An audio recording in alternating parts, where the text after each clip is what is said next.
6 o'clock, good morning. Live from the Circus Sports at the Mint Kentucky Downs studio. I'm Justin Hawkins. The Titans concluded day 2 of mandatory minicamp and now are off until training camp begins in late July. Yesterday, head coach Robert Saleh confirmed to reporters that second-year defensive end Femi Oladipo is nursing an injury, which is the reason he has yet to get on the practice field. In college baseball, the World Series is set. Oklahoma crushed Georgia last night in an elimination game for the Bulldogs 11-4, which included 5 home runs and 15 hits on the night. The Sooners will take on North Carolina, who took down West Virginia yesterday 12-7. The best of 3 series between Oklahoma and North Carolina will begin this Saturday in Omaha. And in the World Cup yesterday, Portugal tied Congo 1-1, and Colombia took down Uzbekistan 3-1 in Group K. In Group L, Harry Kane scored 2 goals as England took down Croatia 4-2, and Ghana took down Panama 1-0. The U.S. men's national team's back on the pitch tomorrow afternoon as they take on Australia at 2 p.m. on Fox in Seattle at Lumen Field. Both the U.S. and Australia have 3 points and sit atop the lead in Group D. For all your foundation repair and waterproofing needs, you got to go to USSTN.com. Breaking news at once on your home for the Titans and Vols. This is 104.5 The Zone.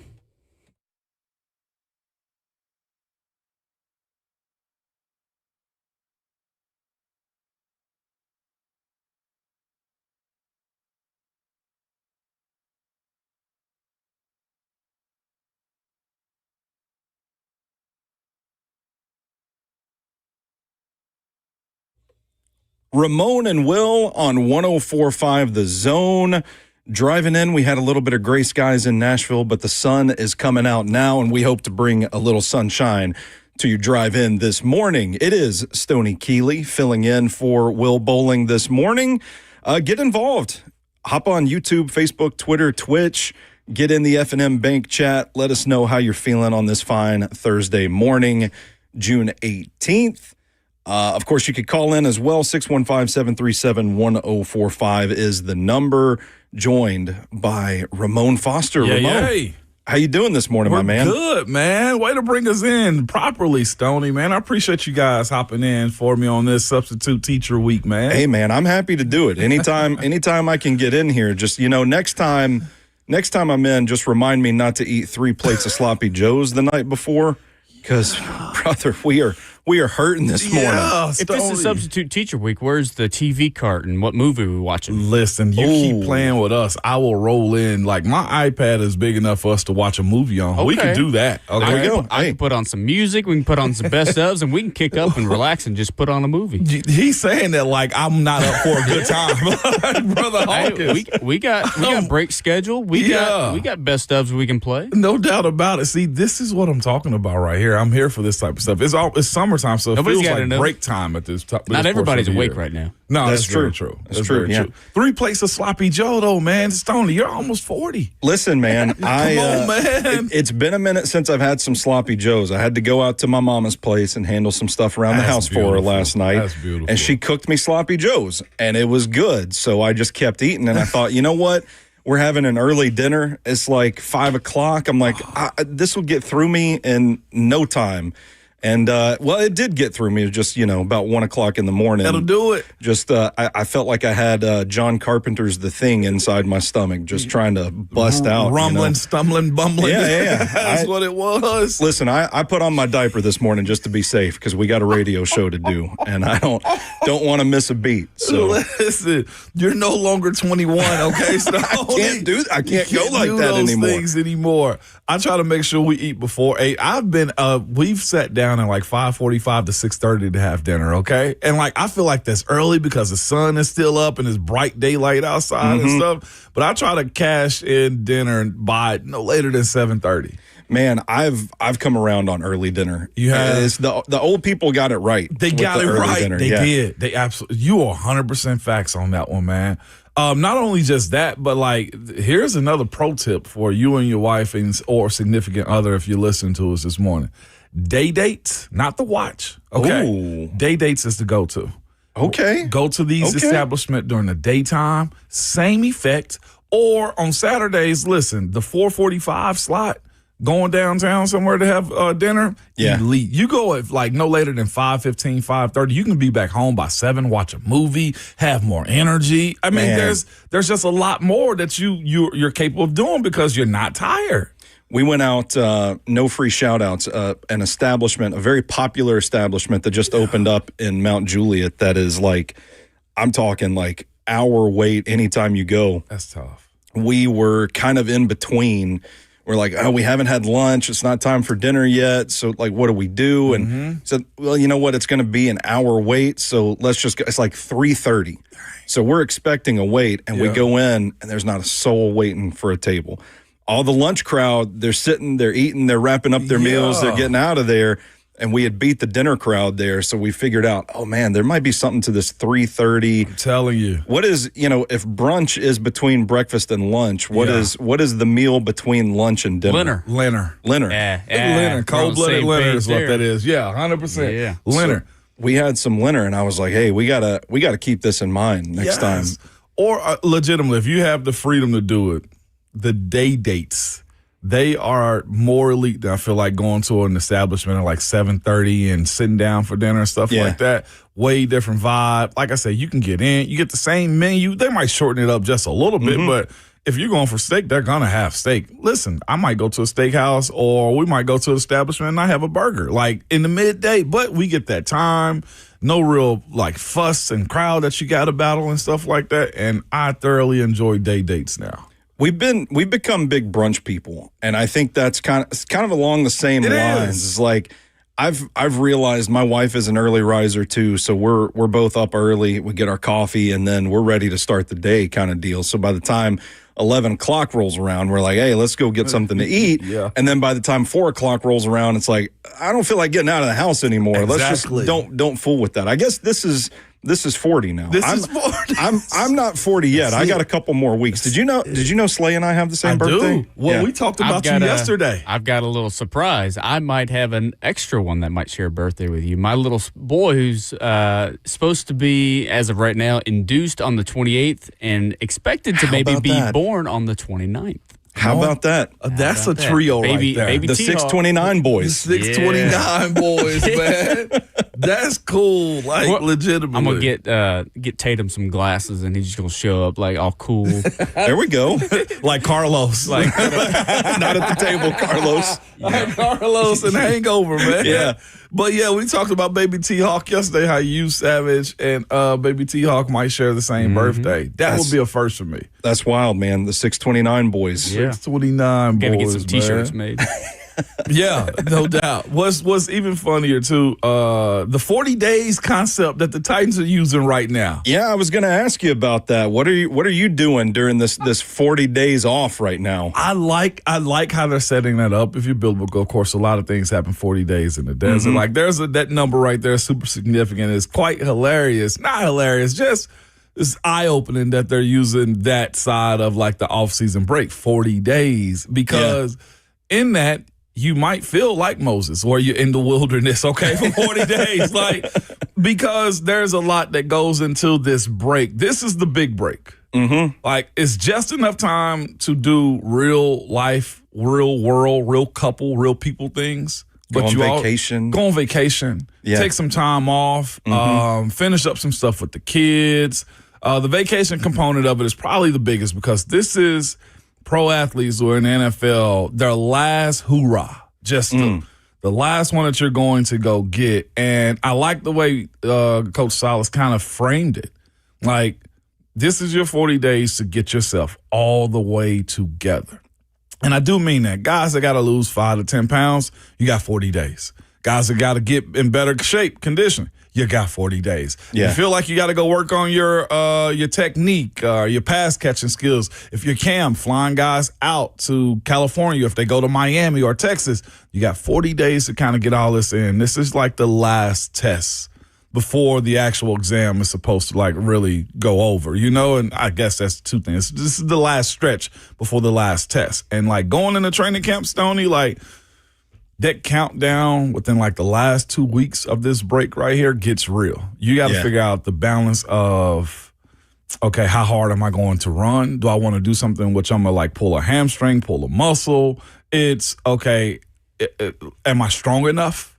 Is my technique good? Did I not have to have a surgery? There's a lot that kind of goes into it. And the last one, I think the most important one, is, did I check every box with the family before I got to lock it down? Because I feel like most players, and it seems to be about the same now, but family involvement during training camp becomes minimal. Like I remember now, like, having a switch going into this last, like, stretch of it. It's just like, okay, I got to get my mind right, because this isn't just my performance that I'm worried about. Like, this is my performance in front of millions of people each and every week. And on top of that, I don't want to be a storyline going into training camp. At least those are my younger years. In my older years, it was the same thing too. Let's not look like we're losing it. Like, that's the conversation you have. And then in that midway where you're established but not older guy, it is, don't get Wally pipped. Yeah. Like, those are the I guess the psychological phases you kind of go through this time of the year, especially when, like, these jobs are very coveted, but you love it. And there's an idea, if you don't use these, according to Robert Saleh, 40 days properly, you're going to find yourself out. That messaging sounds kind of ominous. It does. So in a way it is, hey, this is your time, do what you got to do to get right. But the implication there, the undertone of that statement is, once training camp starts, we're going to hit the ground running, and it's off to the races. Like, there's no more time to get right. You better be right when this whole thing starts. So from a player's perspective, how do you stay mentally focused and mentally sharp in a time where maybe you are thinking, hey, this is my last chance to really relax? How do you balance that? By incorporating everything around your workouts. Like, there's no ifs, ands, or buts around it. My trainer, man, if he's listening this morning, James, we incorporated everything around the workouts. If there was a vacation, okay, do they have, like, we went on cruises. Do they have a weight room? Can I at least get me a walk around the top part of the boat, the track part? What kind of weights do they have? Soon as you get done, like, the day before you go on vacations, I'm getting a workout in then. If I can that morning, I will also. But your diet's got to stay the same. You might take a day or two in which you're relaxing. But that's the scary part of the business. Like, the performance anxiety part of this is to make sure that you're right. And then the other part, too, is whenever you did set up your vacations, like, I would be shocked if a guy had a last-second vacation a week before training camp was supposed to start, unless you're just one of those elite athletes and you'll forever just hit the ground running. But most guys are going to probably end up getting their vacation done before the 4th of July. Like, that's been my motto usually. By the 4th of July, the summer's over. Oh, man, I didn't even think about that, but I guess you would want to get your vacation over early. You don't want to go on vacation come back the week before training camp. And you got to get your legs back under you, time change and everything that goes into it. This time of year, is this when a lot of guys are getting private coaching as well? Like, if you've got this gap, okay, so my question about that then is, how do you ensure that you're finding a private coach that is going to accentuate skills you need for the particular system you're in? You know what I'm saying? That makes sense. If you're doing this the way we'll hear Jeffrey Simmons later talking about the style of defensive line play in this defense. Right. So how do you kind of vet the coaches and figure out, okay, which guy is going to help me with this style of play? Or is that even a consideration? Or you just going and, like, staying sharp and focusing on the basics? So it's staying sharp and focusing on the basics, because that's what saves you at the end of the day anyway. Like, I would say this, if you made it to this level and you probably already have had a plan of what the offseason is supposed to look like, it's just now for the college guys like a Keldrick Falk, he's just got more time. You know what I'm saying? To work on those said moves, so he can go with a guy like Jeffrey Simmons somewhere or John Franklin Myers. I think it's more unique for the small skill guys, though, like wide receivers, quarterbacks, I would think, more than anything. Those two positions, I think, have a unique offseason, the way they approach it. Those guys, I see them doing more position-specific stuff, like they do the route running. They will do long run conditionings. When you talk about quarterbacks, like those guys, most of them in the NFL, they have a quarterback coach. I know the guy out of California, he does this thing. I forget his name, Shaw, I think is his last name. But some of those guys go to him, or like quarterback's not necessarily overly working footwork. It is bands, it's throwing motions, it's preciseness of what you're asking them to do, and that's usually a one-on-one situation with their quarterback's coach that they have. And you're trying to get all of that information and fine-tune one or two things going into this 40-day break that you can carry over to the season. Like if I was thinking of Cam going into this, it's probably his footwork every single day. Where is his shoulders? Where are his feet whenever he throws and delivers the football? And then I think the other thing, too, if Cam's smart, then he does take some of those days in which he, overthrew somebody, overthrew somebody, and try to figure out what is my touch. If he can get together with Carnell, with Calvin, with Wandell, and they get more of those off-site reps, that's that 40 days usage for guys like him. But as far as O-line play, D-line play, you know what you're getting yourself into. Most of us, it's going to be hand placement. It's going to be footwork. It's going to be making sure our body positioning is right. I've seen guys, Duke Manyweather, have those guys down there in this setting. You see the foundation, you see them working on their hands and eyes, those types of things right there to prepare you for it. Because when it gets down to one-on-one, you want the everyday training of pass sets, hand placements, body, to be automatic to where you don't have to think of it. And that's the same thing for a defensive lineman or let's say the second level guys, the linebackers. How good are they dropping off in coverage? Where are their eyes at? Are they working off the jug machines this time of the year? Like it becomes more position specific on top of conditioning. That's the one thing I think Coach Saleh said, Jeffrey Simmons has said as well. We've spoken about it a little bit on Monday, you and I did, about why a body type like T'Vondre Sweat wouldn't have fit in this defense. Yeah, sure. The demand is high. Mm-hmm. And I think anybody that's a part of this team in 2026, like conditioning precedes almost anything else that you do this offseason. Yeah, I didn't know if it was like you go to the doctor's office and they give you a little slip of paper that says, hey, this is what I'm prescribing you. Like is Shea Tierney going to Cam Ward and saying you need to find a coach that can work on this, and that with you and come on back better than ever. You pretty much know. But here's the other part, though, Stoney. Like, that's also still what training camp's about, is fine-tuning those little mistakes because it's an everyday, all-day type of thing with training camp. You legitimately get up, have breakfast, go to meetings, look at yesterday's tape, and at that point, you go to a walkthrough. Then you go back and break for a little bit. Then you do another walkthrough, then practice. Like, there's so much tape and film to watch. Like, it still is a tedious process. It's not necessarily 2 days where you get 2 practices, but those walkthroughs still play a part into fine-tuning stuff from players. And, again, guys like Levis, Cam, Trubisky, they go into the offseason knowing what those issues are. And like I said, small skill is different from big skill. I think the big skill linebackers, they work more on endurance and the mentality behind getting ready for training camp because here's the other part too. The physicality of training camp will now be incorporated after these 40 days. There you go. There you go. Some good insight there this morning. Well, Ramon, I think everybody and their mama was at the podium yesterday. We got a lot of Titans news and nuggets to react to. We're going to do that on the other side of the break. It is Ramon and Will here on 104.5 The Zone.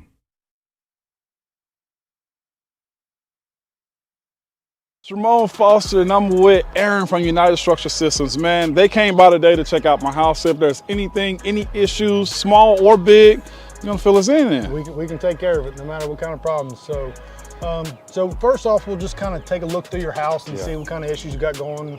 You know, cracks in the brick, cracks in the drywall, weird spots in the floor, doors sticking, windows not opening properly. Once we identify those areas, we're going to do a thorough inspection around the outside, make sure there's no issues going on with that. And then once we look over it, we'll talk about what's going on, and hopefully we ain't got no issues, and then we'll go from there. Let's go. Let's go.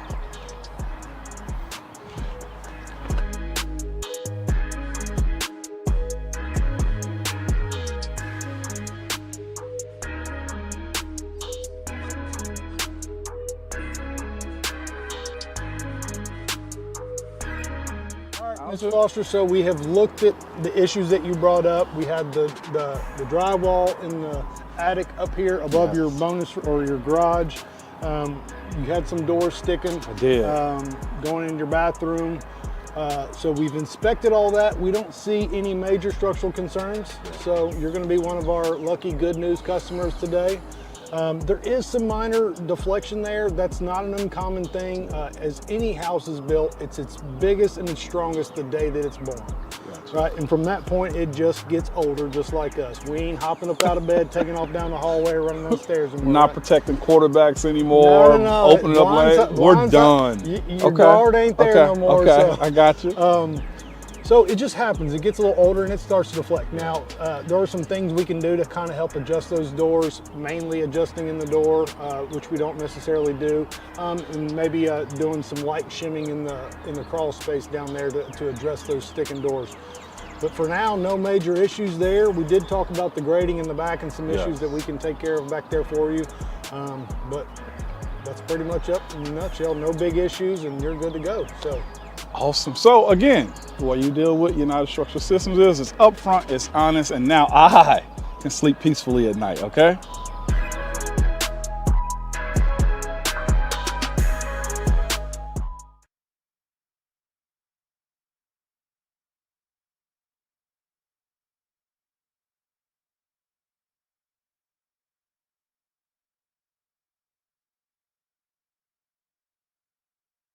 The guaranteed offer is the simplest, least stressful way to sell your home. You go to our website, you fill out a quick form, we set an appointment, we bring you an all-cash offer. Literally, there's no lockbox on the front of your house, there's no showings, we pay all cash, we close in as little as 21 days, stress-free. We've helped thousands of homeowners just like you sell your home the hassle-free way with a guaranteed offer from Mark Spain Real Estate.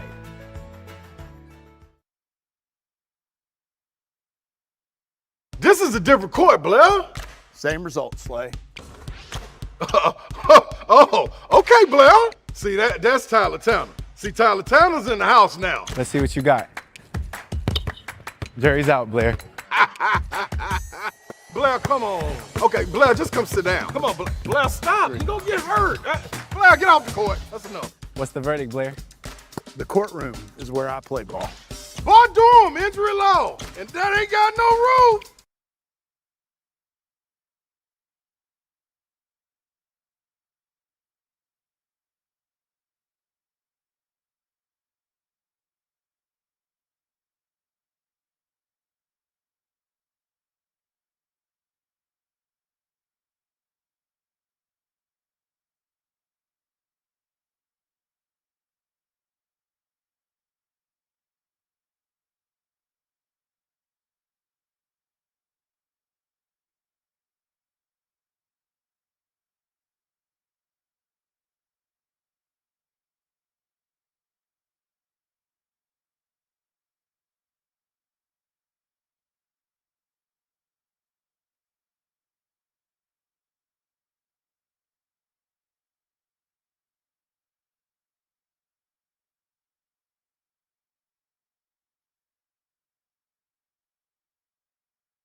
Ramon and Will on 104.5 The Zone. Stoney Keeley filling in for Will Bowling this morning. We got Ramon Foster with me. Justin Hawkins on the boards this morning. We got the espresso going, so that's that's going to put me even more in vacation mode. I'm already in vacation mode.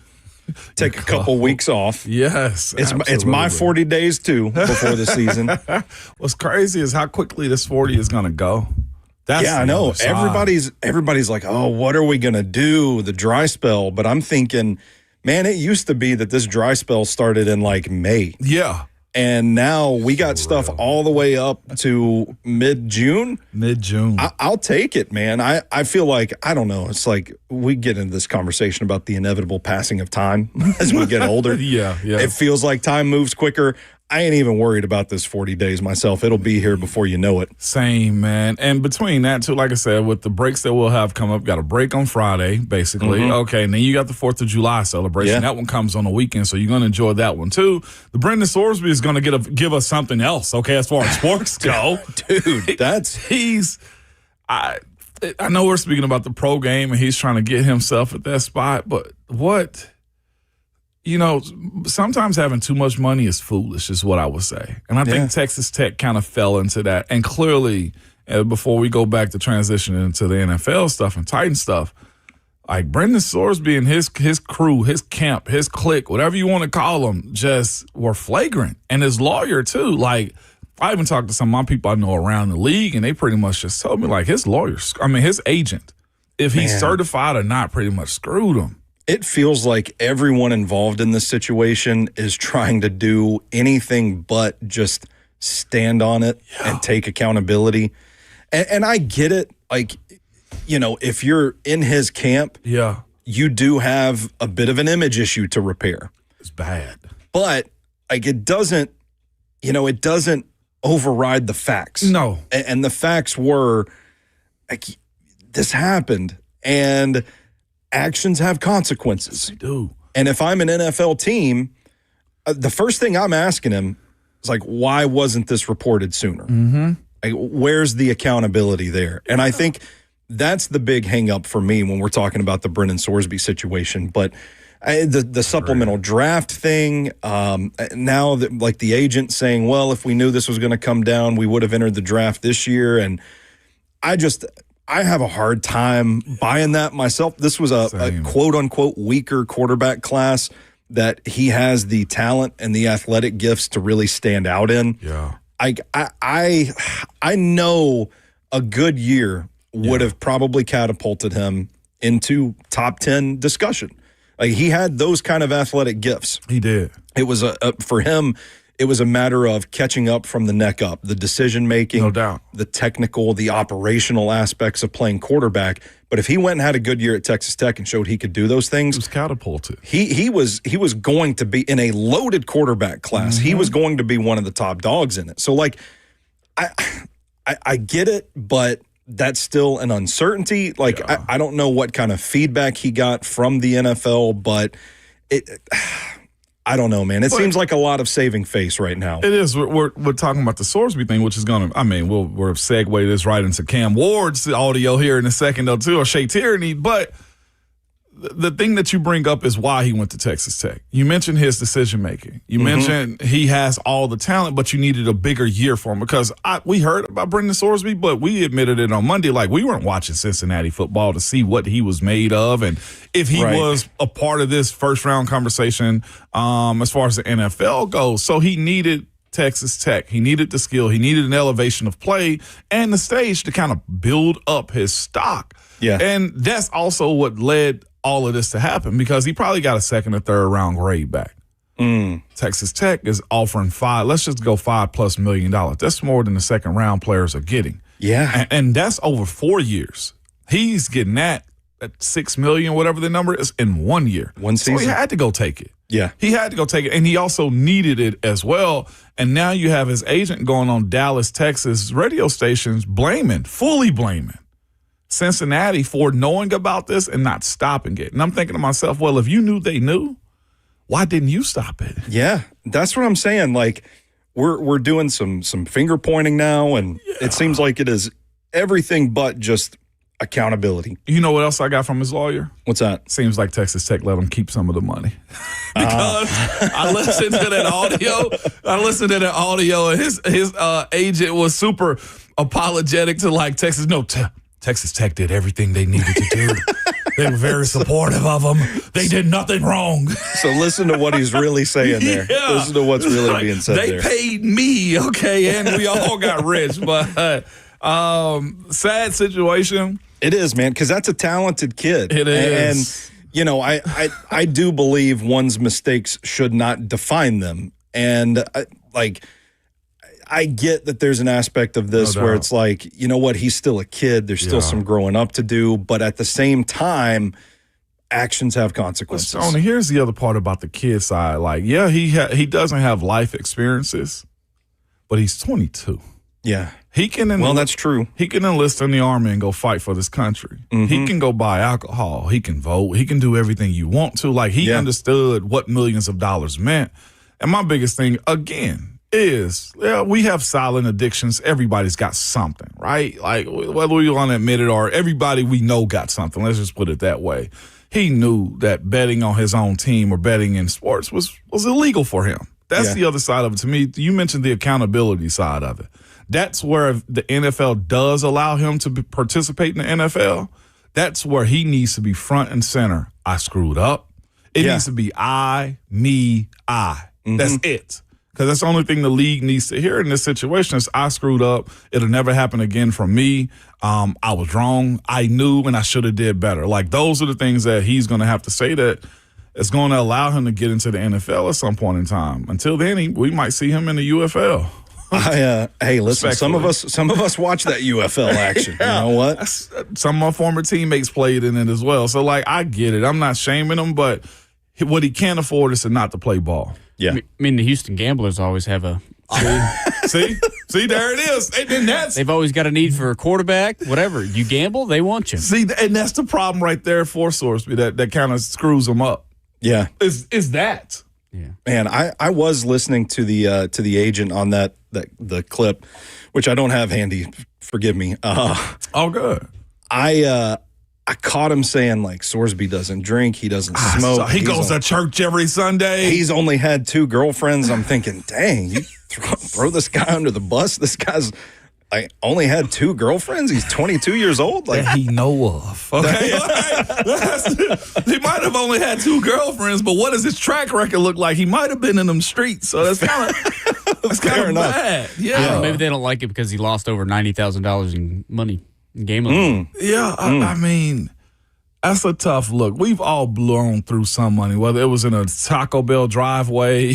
Oh, I did that last night. See what I'm saying? There we go. Or whether it was on trading cards. We've blown through it, but at some point you got to have a cap, and that's where Sorsby and his camp got to get to a point. I had a teammate that had an addiction. The team warned him.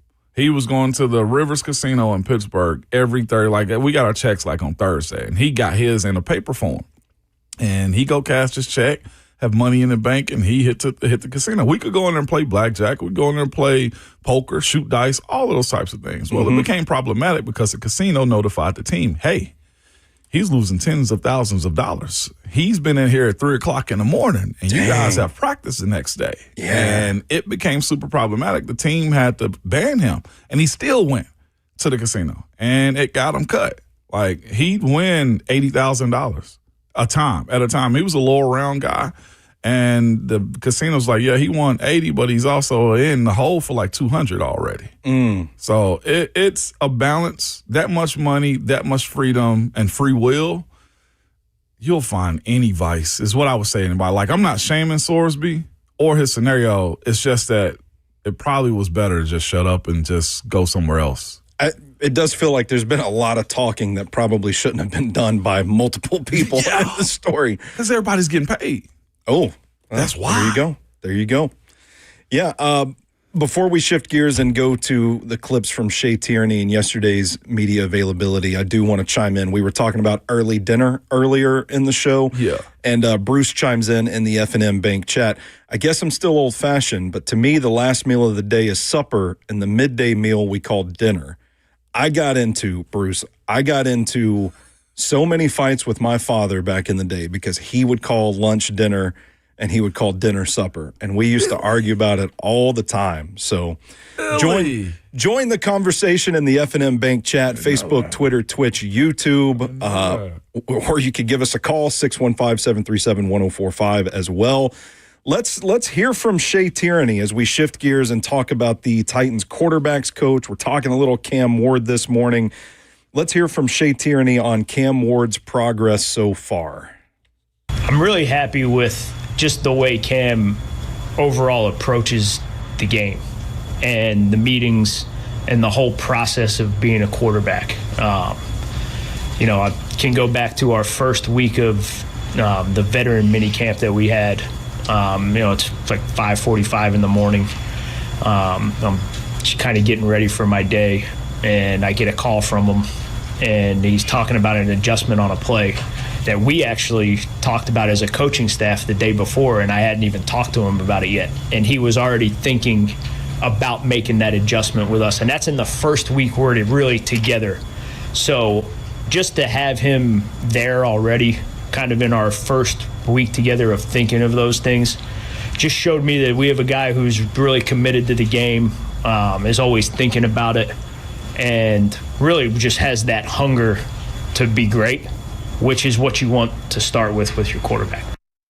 And that's awesome stuff to hear a quarterback in his second year already kind of achieving hive mind with the coaching staff. Where it's like they're just symbiotic. He's talking about already making the adjustments that they were going to ask him to make. Mm-hmm. These are things, Ramon, that you're not going to see watching film necessarily. No. You're not going to see at practice. This is the stuff that coaches and players talk about going on in the meeting rooms and stuff like that. And maybe it's not the most exciting, but how important are these little aspects of mastery of the position when it comes to the development of Cam Ward? It just shows what's your focus, in my personal opinion. Like, we're talking about it. He said it's 5:45 a.m. of the next day's practice. Like, Cam's already probably been up since like 4:55. Yeah. He's making a phone call to his coach about, hey, we need to do this. It just shows you that, like, this job, this task, this chase that he's on to be great isn't just a clock in, clock out type of situation. Yeah. And that, to me, is most important, because the moment that you can match your mind to what your body, or you can match your body to what your mind wants to do, is the moment that you chase that greatness, like, for real. And that's what Cam, I think, is a part of. It's not just, hey, I had a good day yesterday. It's how much better can we get moving forward each and every day. That steady chase is what the great ones do. And I'll just say this, not even just the great ones do. It's what the 1%ers do when you're chasing whatever your thing is. Like, I look at myself that way. Like, I never unplugged until I was retired. Yeah. And I knew that, too, because I felt the weight of the world leave me when I said, okay, I'm done. And that's where I think Cam's chasing right now. And I know this coaching staff has to be proud of the type of guy that they've inherited, and clearly Brian Dable wanted. But that's just the push.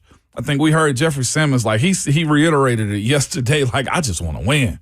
I just want to win. You could hear it. Desperation. It's desperation. Yeah. And that's where I feel like Cam is at. That's why I think for the guys who are like-minded like him, the push to be elite is going to be there. Now, here's the separate side of that, too. Like, I've known people have been in situations where I want to be great. I want to be one of the best. We got to have a perfect season. And it just doesn't go that way. What I heard in the conversation from Shea Tierney to Cam Ward was this: if there's a problem, we're going to fix it. And we want to fix it as quick as we possibly can. And you're setting yourself up to not just have a foolproof plan, but you understand what the weak spots are. Like, the uniqueness in Cam already understanding before the coaches bring it to him. Coach, that's probably not going to work. That dialogue right there builds a bridge of trust.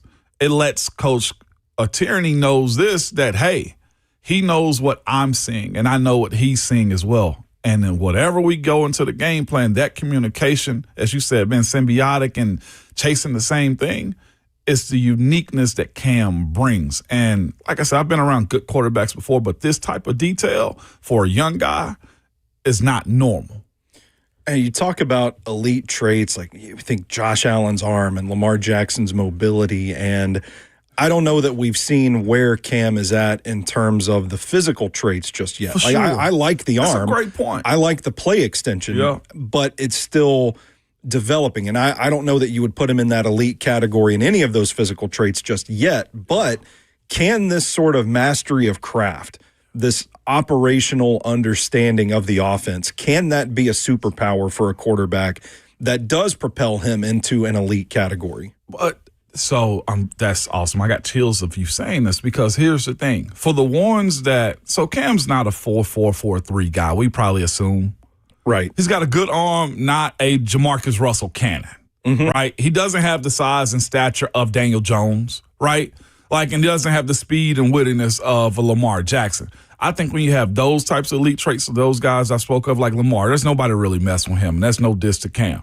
But when you don't have those, you got to find ways to beat people, and it might be more mental. It might be more competitiveness from a guy like Cam. You know who else lived in that world? Who's that? Tom Brady. Tom Brady, yeah. That's true. So, this is not a one-to-one comparison, but for guys that understand what their deficiencies or shortcomings may be or how they need to make up for what they are, it usually does start between the years. It usually does start with being just anal about, hey, every little thing matters. And here's what I'll say. Cam's going to ruffle the feathers of some teammates because of this, and it's a good thing. Because the ones that buy into what he sees and what he wants, with the give and take of, there's the understanding like Cam, it's not always just your way. Yeah. Listen to me as well.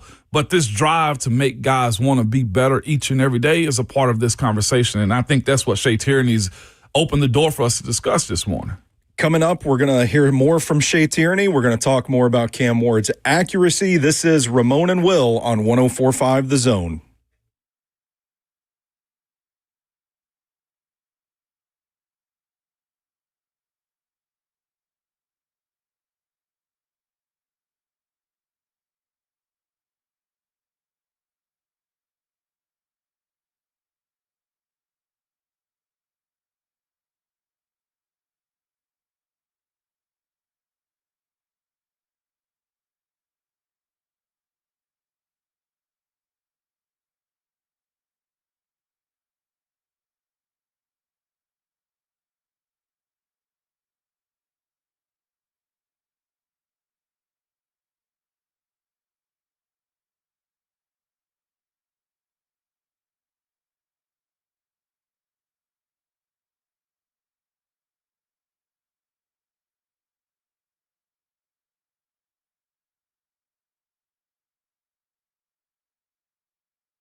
Ramon and Will back on 104.5 The Zone.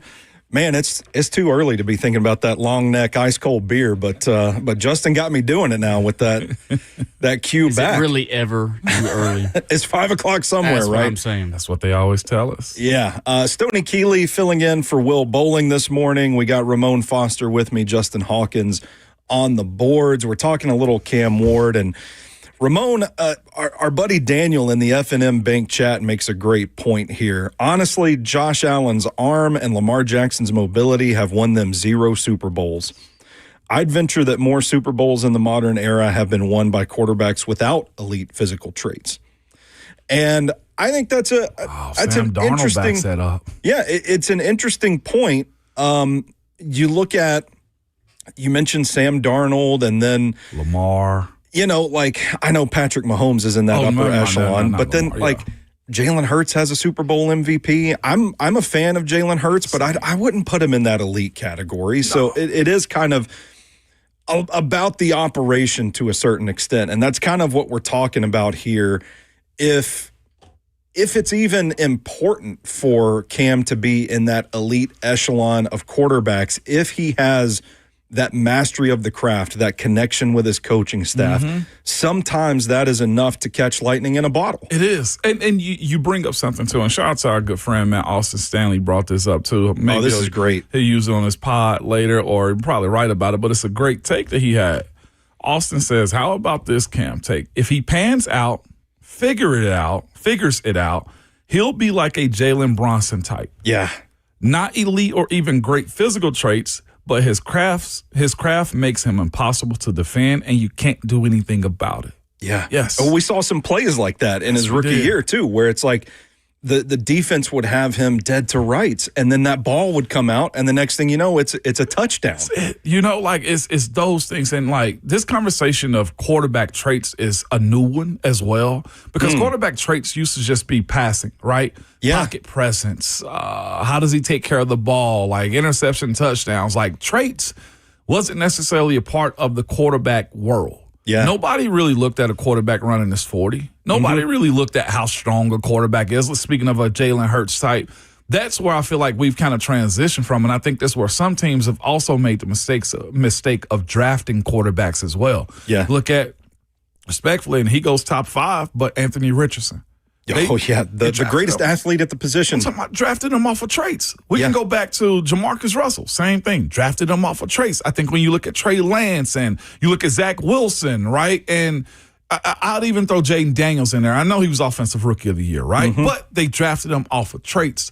And I had a scout, and I was talking to some of my NFL circle folks, and it was just like, that's the issue that we're dealing with right now in the NFL. We're looking at 40 times. We're looking at how eccentric they can throw the football. It's like, the thing that we've gotten away from, in which the guys like Peyton and Tom and Eli and Phillip and Drew and Ben taught us, and even Russell Wilson, you got to play quarterback. Got to play quarterback, yeah. Who is playing quarterback? Now, when you mention the guys who've won championships as of late, Patrick Mahomes plays quarterback. I know he's eccentric as hell with the ball in his hand, and he got elite traits, but he plays quarterback. Yeah. When you look at Matthew Stafford, he plays quarterback. Think about, like, even Jalen Hurts. Jalen Hurts was good enough to not mess it up and was a good quarterback. Now, the uniqueness of him is he can use his legs well enough. He's a powerful runner. Exactly. It's not the same as like the quick twitch of Lamar. Michael Vick or Lamar. It's not that. Yeah. It's knowing when to use him. I think you get excited about Drake May because Drake May looks like a quarterback, and that's where Cam can benefit from. The more Cam develops into a quarterback, the more he figures out, I got to throw the ball at this spot. I got to have this touch. That's the exciting part of what Cam's cerebral side is providing us right now, watching it in real time. He's thinking about how to be a better quarterback. And that's why I think there's reason for optimism with Cam Ward, too, because I get it. As we got to know him throughout the draft process, we started to see the mental makeup in interviews and in like the training camp clips and all that stuff at the podium. This sounded like a young man that was very savvy for his age and a pretty sage guy. And to see him now, like, starting to get to those points where he's coming along to the point where his quarterback coach is at a press conference talking about how he's correcting the mistakes or he's addressing the issues before we even bring them up to him. Yep. It's to me, that's a sign of, hey, this thing's headed in the right direction for this guy. Maybe he's not ever the category of Josh Allen, Lamar Jackson, those type of quarterbacks. But I think the message from me would be he doesn't have to be for this team to be successful. And I dare say it's actually more important for him to grasp the operational aspect of playing quarterback like you talked about. I have a conspiracy theory. I don't want to get us down a rabbit hole this morning. Let's do it, baby. Come on. But I feel like the guys 2017, 2018, Patrick Mahomes, who was very raw coming out of Texas Tech, Josh Allen, incredibly raw coming out of Wyoming. Lamar Jackson, you knew what he was as a passer or as a rusher, but as a passer, kind of limited. Yep. Those guys did something to scouting where teams started looking at, hey, if we gamble on these traitsy guys and we get them in our system and we coach them up, we can turn them into Josh Allen, Lamar Jackson, and Patrick Mahomes. And to me, we had a few years there where, because Zach Wilson had some traits, man. I don't think people realize Zach Wilson had some traits. You go to Anthony Richardson, goes third overall. Got some traits. It feels like the scouting world, NFL front offices started kind of chasing those guys because they were such booms when they hit that you thought, okay, this is how we're going to get the elite guy. Because if you look at that category, Josh Allen, Patrick Mahomes, Lamar Jackson, you put Joe Burrow up there, Matthew Stafford, like three of those guys are more traitsy. Yeah. So teams start looking at it like that's what we got to have to get an elite level quarterback. Yeah. And they started getting away from the guys that were more, hey, let's just go play quarterback and let's be reliable. Brock Purdy. Brock Purdy's a good example. I mean, I know you had to go around the horn, but Sam Darnold figured that part out. Later in the season, like the traits went away from a guy like Daniel Jones, and he somewhat figured it out, right? Yeah. You, like, I even give Baker Mayfield credit. Like, what did those dudes get back to doing? They're playing the position now. Exactly. They're not trying to be like, you don't see you don't see him running down the field right now grabbing his crotch, right? Like, you don't get those things out of Tampa no more. Like, the fire's there, but he's learning how to play quarterback, and that's the unique part about that position is – the traits are fine. They're a bonus, in my opinion. Yeah. Like Caleb Williams, as much as we speak about him, like the way he's able to be a wizard in the pocket, like those are good traits to have, but it's not teaching him how to play quarterback. And I think that's what Ben Johnson was doing. Like Baker Mayfield, same exact thing. He got humbled. And I think the most important one in this group, and I know they hadn't won a Super Bowl just yet, but Dak Prescott is another one I felt like played quarterback. Yeah. They hadn't had Underrated the Cowboys exceeded, expectations, but he's playing quarterback. There we go. We're going to talk more quarterback play on the other side of this. This is Ramon and Will on 104.5 The Zone.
7:02. Good morning, live from the Circus Sports at the Mint Kentucky Downs studio. I'm Justin Hawkins. The Titans concluded day 2 of mandatory minicamp and now are off until training camp begins in late July. Yesterday, head coach Robert Saleh confirmed to reporters that second-year defensive end Femi Oladejo is nursing a lower leg injury, which is the reason why he has yet to get on the practice field. In college baseball, the World Series set. Oklahoma crushed Georgia last night in an elimination game for the Bulldogs, 11-4. That included 5 home runs and 15 hits on the night. The Sooners will take on North Carolina, who took down West Virginia yesterday, 12-7. The best-of-3 series between Oklahoma and North Carolina will begin this Saturday in Omaha. And in the World Cup, Portugal tied Congo 1-1. Colombia took down Uzbekistan 3-1 in Group K. Looking over to the Group L, Harry Kane scored 2 goals as England took down Croatia 4-2, and Ghana beat Panama 1-0. The U.S. men's national team's back on the pitch tomorrow afternoon as they take on Australia at 2 o'clock on Fox in Seattle at Lumen Field. Both the U.S. and Australia have 3 points and sit atop the leaderboard in Group D. For all your foundation repair and waterproofing needs, visit USSTN.com. Breaking news at once on your home for the Titans and Vols. This is 104.5 The Zone.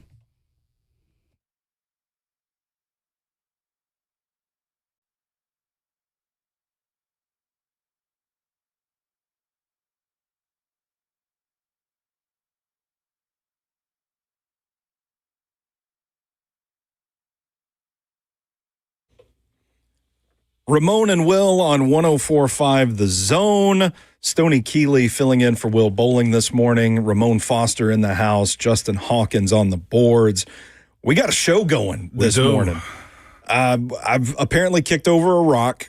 Now we're talking about the way quarterbacks have been scouted for the last decade and kind of digging into that. And I think the central thesis here, what we're trying to get across is that the conversation about Cam Ward being elite, having traits, like what elite trait does he have, all that stuff.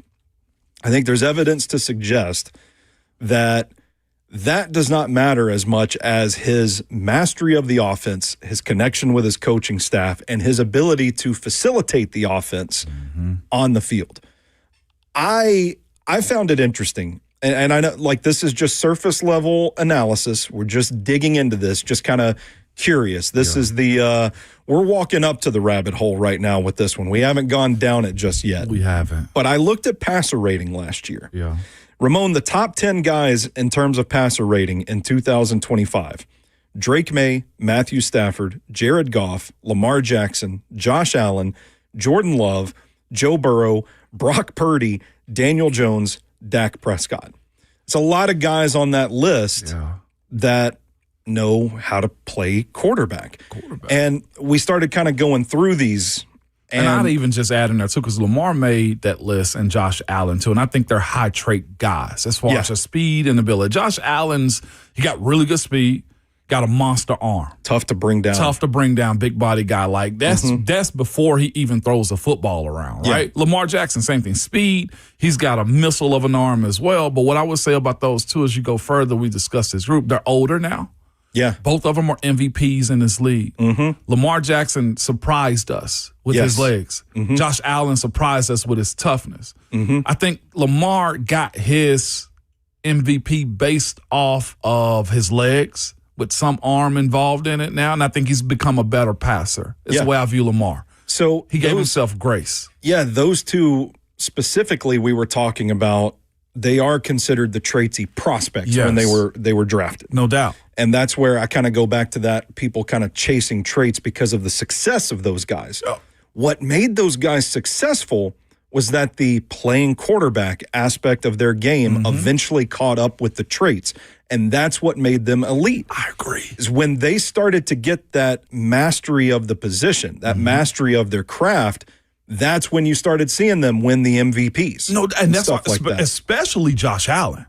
Because I feel like he doesn't have the speed of Lamar. And, like, I think when you see Josh Allen run and get hit, you feel like, okay, this movie might end soon. And, and now he's figured out how to control the ball through the air. He's figured out how and when to use his legs. The same way with Lamar. Lamar won it because he's super unique with his speed. Like, he split defenders and do all of those types of things. And, again, it goes back to your original, we're going to let you finish it, the original side of it. And Like the traits have to show up in order to be MVP level quarterbacks moving forward. But that list right there is more quarterbacking than it is skills. Jordan Love was another guy we kind of conceded when he was drafted in 2020. He was a traitsy prospect. He was. He's a guy that looked kind of raw from the neck up, but he went to a situation where he could sit for a little bit, and by the time he starts playing, he's playing quarterback. He has that aspect.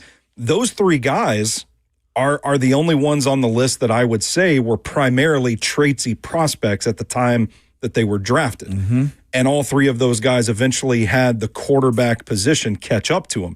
The rest of the guys on this list, I know Stafford has an elite trait. He has an elite arm. But you wouldn't say this. You wouldn't pick him first. What we're saying is you wouldn't pick him first in a race.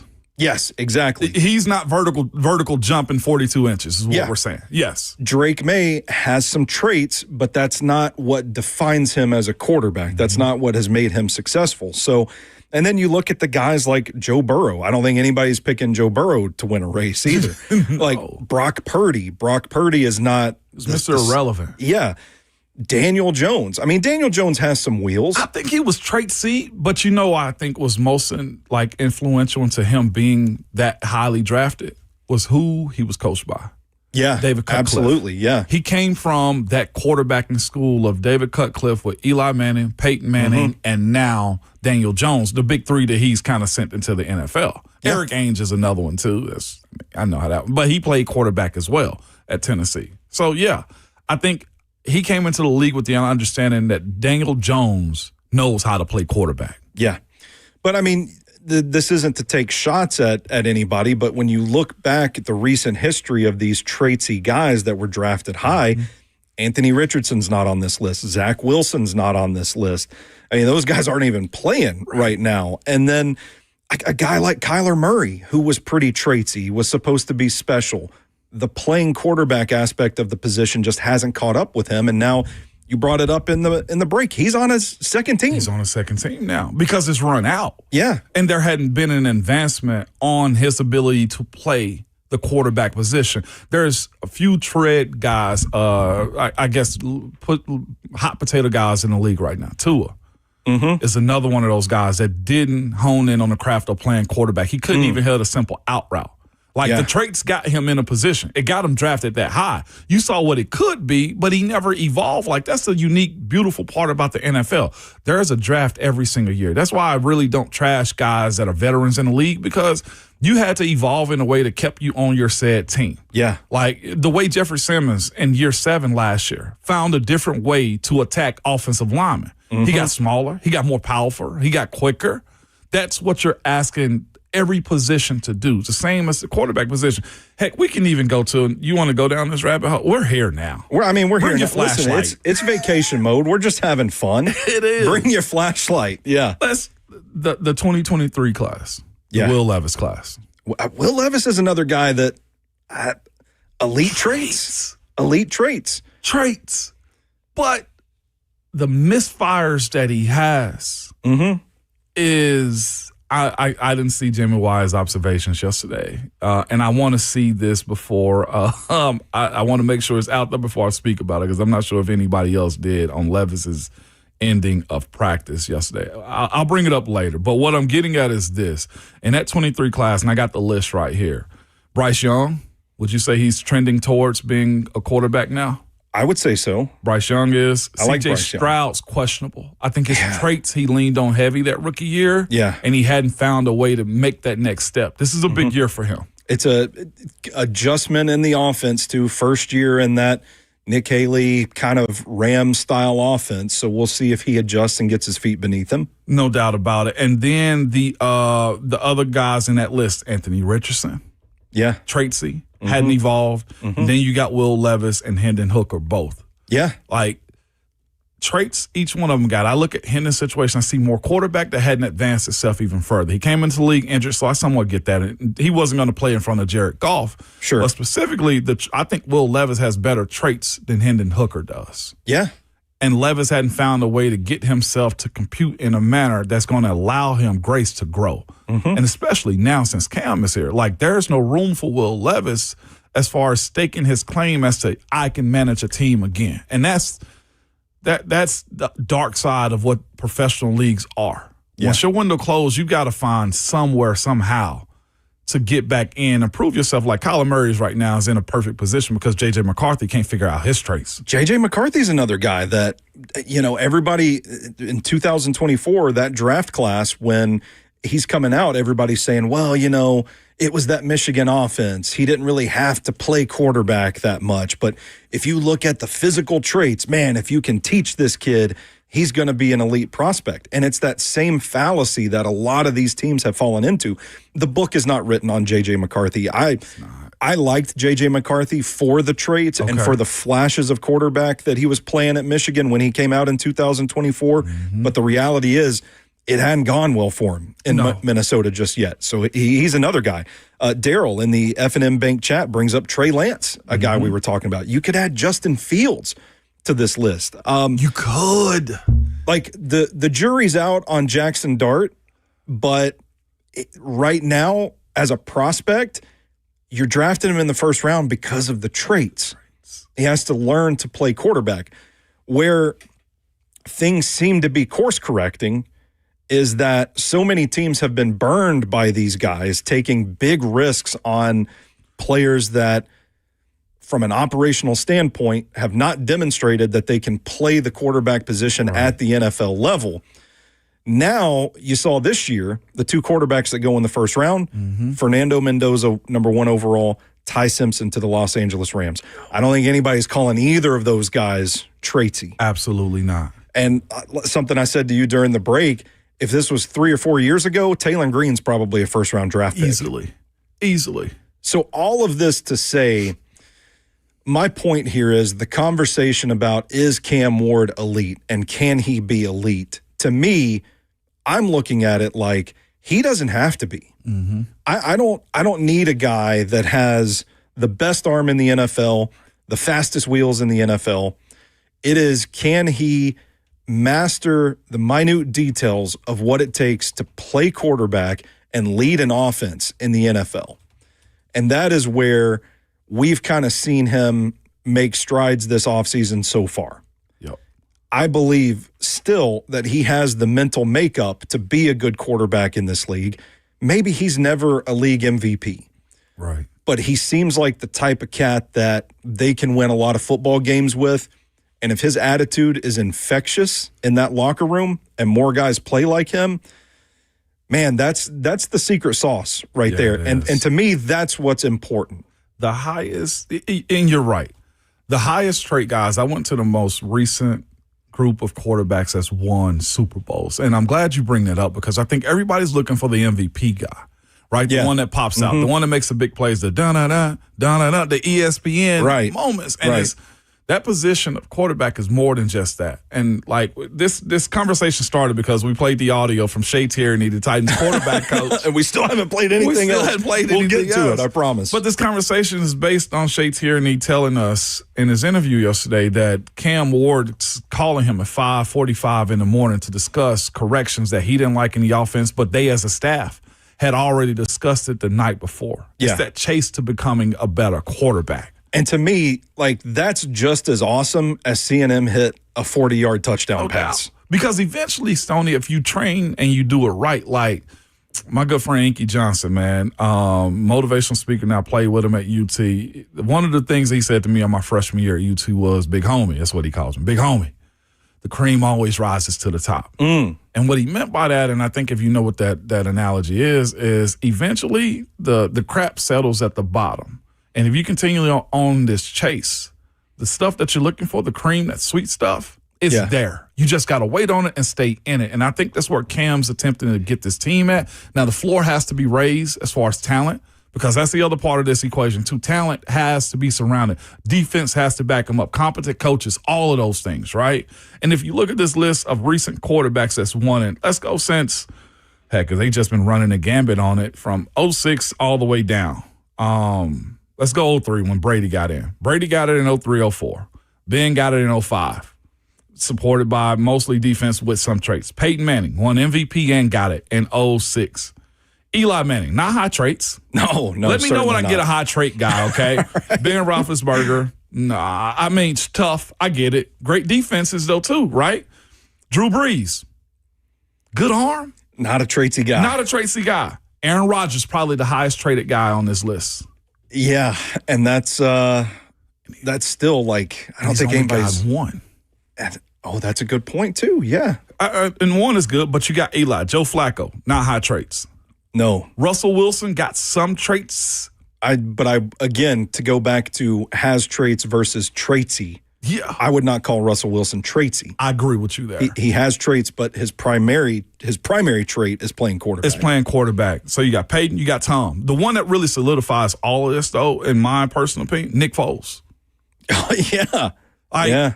He played the quarterback position to help Philly get to this point.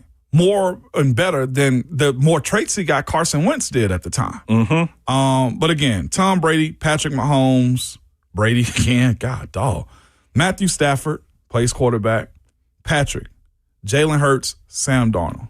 Yeah. Nobody in this group, in my opinion, is more of an elite athlete than Aaron Rodgers. Yeah, I would agree with that. I think Patrick's in the conversation for sure. But he's not like a burner, twitchy runner. He's just kind of tough to bring down, and he's shifty. He has wiggle, like moves at the right time kind of runner. So this conversation that we've had this spring, if we can go back to this one about, hey, Cam's missing, Cam's, incompletions and stuff like that. Like if Cam's right-minded the way we think, and let's just say he's trying stuff out as it stands in this portion of the spring. Like that next step for him is, figuring out how to be a little bit more precise, figuring out how to play the quarterback position, because sometimes playing the quarterback position, Stoney, might just be just throw the ball away. Yeah. Or just dirt it. Ain't that the truth? We got to get out of here. We're going to talk more about the quarterback position accuracy. I promise we'll get to those Shea Tierney clips. We gotta pay the bills real quick. This is Ramon and Will on 104.5 The Zone.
Ramon and Will on 104.5 The Zone. I see what you did there, Justin. I see what you did there. That was all for you, buddy. Stoney Keeley filling in for Will Bowling this morning. We are having some good stuff on Cam Ward, the state of the quarterback position, talking a little scouting, all that stuff. No doubt. We did get a question in the F&M Bank chat from our buddy Daniel. And as a reminder, you can join the conversation on the F&M Bank chat on Facebook, Twitter, Twitch, YouTube. You can give us a call, 615-737-1045. If you want to join in on this discussion, Daniel asked us, how do you measure elite quarterbacking ability? And I would say, if you're talking about like hard numbers and metrics, like there are some efficiency stats that track that, but for the big picture, just the eye test. Yes. Just watching games, watching film. For me, it is can the offense operate in rhythm? Mm-hmm. Is the quarterback on time? Yep. Is the quarterback making good decisions? Is the quarterback protecting the ball? Mm-hmm. You had a couple of ideas to expand upon those things a little bit as well, and I thought were pretty good. I did. It's the one, I think the main one is what everybody makes a negative, following the system. Can you execute the system that the coaches are asking you to? Elite quarterbacking is, I'm not going to sell my wide receiver out to dry by throwing the ball over the middle. I shouldn't. Instead, I'm going to throw this out route right here that gives us 5 yards. Mm-hmm. It's every play isn't a touchdown. It's can I methodically walk down the field and execute the handoffs, the style and play in which the offense is expecting, knowing when to get rid of the ball, knowing where the ball should go. And then the other part for me that's the separator in this conversation is not bailing out and using every single time that there's danger, the elite traits. Like taking a sack is not a bad thing. Right. Especially if I can take the sack within like the first 5 yards of the line of scrimmage. Now, bad quarterbacking is rolling out, scrambling, and running out of bounds because you think you can outrun defenses. Yeah. Right? Mm-hmm. And like not been like Josh Allen and Lamar Jackson, let's say, those guys that have the elite traits. Even Jaden Daniels. Let's use those 3 quarterbacks right there. When it goes to hell, they bail. Yeah. Right? Like that's essentially what we're saying. Like elite quarterbacking stays in the pocket as long as they can and they chuck it away. Yeah. Or they find the dump off. Mm-hmm. Or they continue and say, you know what? We can't eat it right there. Or we can eat this one right here because we'll get it later. We saw a little bit of this yesterday with the Titans, to be quite honest with you. The Titans in a situation where it was first down, they got sacked. The way Cam navigated the football and ended up getting first downs after that. That sack, Stoney, no longer matters. It's being in a position where elite quarterbacking is being able to say, this was bad, now watch me go get it back. Yeah. Instead of saying, hey, this was bad and I'm going to make it worse. Yeah. I feel like we've watched quarterbacks as of late, like, I hate to keep using him, but he's the most local excuse we have to use, or scenario we have to use. But like Will Levis, getting the football, going to the ground, flipping it up in the air for a flip 6. That's not elite quarterbacking. Elite quarterbacking would have been plays dead, I'm dead, tuck it, we live to play another down. Yeah, you can't have that reckless quality to your game. Exactly. Or where you always lean on what you're born with. Yeah. Like Lamar's evolved, I feel like, from not just using his legs. I will say this, I think a little bit too much. I feel like there's times where he should use his legs and he doesn't because he's trying to prove that he's a quarterback. Josh Allen still gets reckless with the ball. I knew that Josh Allen, that the Bills were going to lose in the playoffs when I saw him starting to tuck the ball and run more. Ooh. You can't survive like that. Defaulting to those physical traits. Because now that's for our defense. Let's stay right there. He's defaulting to his traits. Guess what a defense is going to do? Send pressure and make him default into the web that they want him to go into again. And then at that point, it's like shooting fish in a barrel. Like you've got him right where you want him from a defensive perspective. No doubt. So it's funny. We're getting to this point of how do you become a better quarterback, or what's the process of it, though, too. So we had a guy, Major Keys. He's in the chat. You can catch us on YouTube. Earlier, he said, well, dang, I don't want to wait till Cam is 30 before he's an elite quarterback. The Colts waited. Yeah. And he replies back by saying, dang, I guess we have to be patient. That's part of it. It's part of it. Yeah. Because the thing is this, Cam can be a better and more elite quarterback through age, right? Yeah. By experiences, being in the position of where he can understand the scenarios. Like we put a false expectation on these young quarterbacks because they're high draft picks. Sure. They're not all going to be Patrick Mahomes where he wins a Super Bowl within the first 3 to 4 years. Like, it just doesn't fly like that. Joe Burrow made it in year 2 and hadn't been back, hadn't even sniffed it. Yeah. So the point of it is you want a quarterback be in a position where eventually you get to a Stafford side of this thing. Now, I know they had to get rid of him or he was ready to be out from the Detroit tenure, right? But now you're looking at the Rams situation. He's 38 years old, and they're about to make a second run at the Super Bowl. Yeah. Because he's playing the quarterback position. Well, look at Sam Darnold, too. Yeah. It's another example of that. Drafted in 2018, goes to the Super Bowl, wins it with Seattle in 2025. Exactly. That's And 7 he's years. 29 now. Yeah. He's 29. Yeah. Like, that's the point. Don't let age at that position skewer your mind into thinking that it's not okay for an older guy to win it. You don't have to win it by 25. Yeah. You don't have to win it by 27. It's awesome if you do, but Peyton won his first one at 30. There was a lot of back and forth and trials and tribulations, and I'm this close. You're going to run into a team on this race that Cam's going to be on as far as the Super Bowl that's just a juggernaut. In my career, it was the Patriots. Ooh.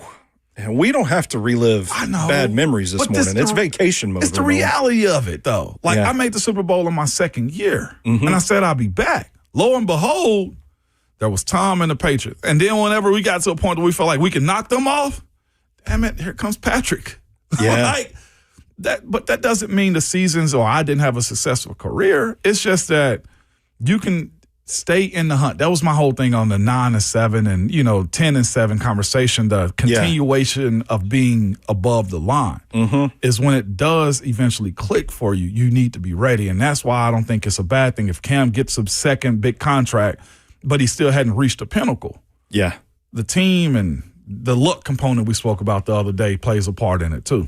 I think there's a separate rabbit hole. We don't have to go to. I've got us down too many rabbit holes this morning, but there's another conversation to be had. I mentioned how traitsy guys in the late 2010s kind of did something weird to scouting for a little bit. Guys started chasing guys like that. I think you could also look to that 2008 quarterback class, Matt Ryan and Joe Flacco, both of those teams going to the playoffs their rookie year. Joe Flacco and the Ravens going to the AFC Championship his rookie year did something to the NFL where guys started saying, hey, we don't have to sit these quarterbacks for a little bit. And then, I wonder, Sam Bradford was a decent quarterback, but I do wonder what his career would have looked like if he didn't get drafted number 1 overall by the Rams and just thrown out there to start week 1. 2009, Matthew Stafford's drafted. He's out there starting week 1. Like that. Mark Sanchez was another one, wasn't he? Yeah, Mark Sanchez, another guy, you draft him, you start him. And to think okay, well, if that doesn't happen for the Falcons and Ravens with their rookie quarterbacks, does scouting, or I guess that would be more of a coaching thing, does that stay on the trajectory of we're going to draft a young quarterback and we're going to let him sit and let him wait? Because you look at how the Packers handled Jordan Love, that looks like a pretty smooth process at this point. They've got their guy, and he was allowed to sit for a little bit before he was required to start. Yeah. So that brings me to another point with Cam Ward. It's like what we're kind of dancing around here is that it does still take a little bit of patience. It does. That is something that has changed relatively recently in the history of the NFL, where these guys are drafted in the first round and they are week 1 starters right off the bat. And I get it, get the reps, trial by fire, all that stuff. But from a fan perspective, expectations should still be a little bit of patience, I would say. Temper them a little bit more. Yeah. You bring that up too, and I'm looking at the traitsy guys in the league that's kind of that 2011 class that you bring up is fascinating. Yeah. That's Cam Newton, Jake Locker, Blaine Gabbert, Christian Ponder, Andy Dalton, Colin Kaepernick, Ryan Mallett, and then the one that lasted the long, Tyrod Taylor in the 6th round. How about that? Not a high trait guy. No. Plays quarterback well enough to stay in the league. Yeah. Cam Newton's traits, I think got him out of the league quicker than he should have been. His physical style that he was playing with, the hits that he took, the shoulder hits. I know the car accident played a little bit in that a little bit too. But Jake Locker, same conversation, right? You look at big Blaine Gabbert, Same conversation, never evolved at the quarterback position. So to get back to the original point that we were making, Major Keys, like, it does take patience. There's an evolution of the position that needs to be explored and it needs to be pushed. And that's one thing I would give Cam Ward credit on with how he's attacking this right now. The one thing I would tell even Cam a little bit too is temper, I guess, the push a little bit. Like, take this breadcrumb now, build on it. Then we'll get another breadcrumb later. And that's kind of where you wanted to be. And listening to, Shea Tierney, the Titans quarterback coach, speak about Cam, like, it seems like they are matched up mentally and what they want this process to look like too. And I think the guy that I think that's most excited about it has to be Brian Dable, because he's excited for what Cam traits are. Like, that part of it is where Dable has to set Cam up when that sidearm is there. When he kind of extends the play, he has those options in this offense, because backyard football is a thing, right? Like, sure, we look at that and say, oh, they're playing backyard football. But that's also somewhat embedded in the offense where you space guys, where guys that down the field. You practice those types of breakdown plays in the game. I mean, in practice, to where I know where my bodies are supposed to be at. And that part of the game, along with Cam's ability to be centric, that's between those two. This conversation led us to an interesting question, talking about traits versus playing quarterback. And looking at two young quarterbacks in the NFL right now, I asked you, Ramon, who would you rather have right now, Jackson Dart or Tyler Shuck? It took me a minute to think about this on break, and I'm still thinking. But I personally think if you look at the team, it's probably Shuck. I liked Shuck at the Senior Bowl. I did too. I mean, it's easily Shuck for me. And if you look at each of their situations and how each of their teams approach the offseason, I mean, yeah, like, I get the upside with Jackson Dart. But right now, you want to talk about a guy that is leaning on his physical traits. Yeah. This is a guy that has taken some pretty brutal shots because the sideline hit that he had where he pretty much got catapulted. Yeah. So conversely, you look at what's going on with Tyler Shuck in New Orleans. He was out there playing quarterback last year. Yeah, he was. And how did the Saints respond to that? They go into the draft and they take Jordan Tyson, wide receiver out of Arizona State. They take wide receiver Bryce Lance, pretty damn good prospect out of North Dakota State. Yeah. They drafted, one of the million LSU wide receivers that were in the draft as well. Like, has return ability, but can play in the slot as well. They take Oscar Barian Brown. Barian Brown, he had a good week at the Senior Bowl this past year as well. Oscar Delp, the tight end out of Georgia, like, they looked at that and said, all right, this is the kid for now. Like, we're going to build around this guy and we're going to take a real shot with him. I'm glad you phrased it the way you did. You said, this is the kid for now. Yeah.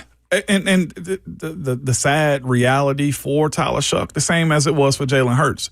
But the fact that he's not a first rounder, that for now part is a part of it. He's got to go perform. He can make it real tricky for them going into this 27 draft as quarterback heavy as it is. Yeah, and we talked about that a little bit with Shedeur Sanders. Like, if you want to get a look at your guy that might be a later round pick, then this is the year to do it, because if you don't get an answer you like, there's a really dang good quarterback class coming up in 2027. So this is fun. We've promised the people Shea Tierney clips. We're going to get to them. We'll get to it on the other side of the break. This is Ramon and Will on 104.5 The Zone.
Ramon and Will on 104.5 The Zone. Stoney Keeley filling in for Will Bowling this morning.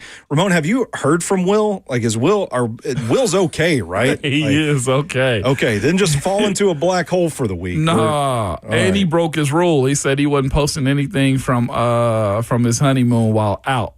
And he's been posting. Yeah, he posted. He's been posting. He posted Peyton, though. So I kind of guess he gets a pass. He just put wife. And I was just like, okay, fair enough. brother. No, he said he wasn't going to post about sports or anything other than that's what it was. anything okay. wedding, honeymoon related. So he's still abiding by the rules. Technically, all right. He's technically okay. All right, I got you. I was just making sure, though.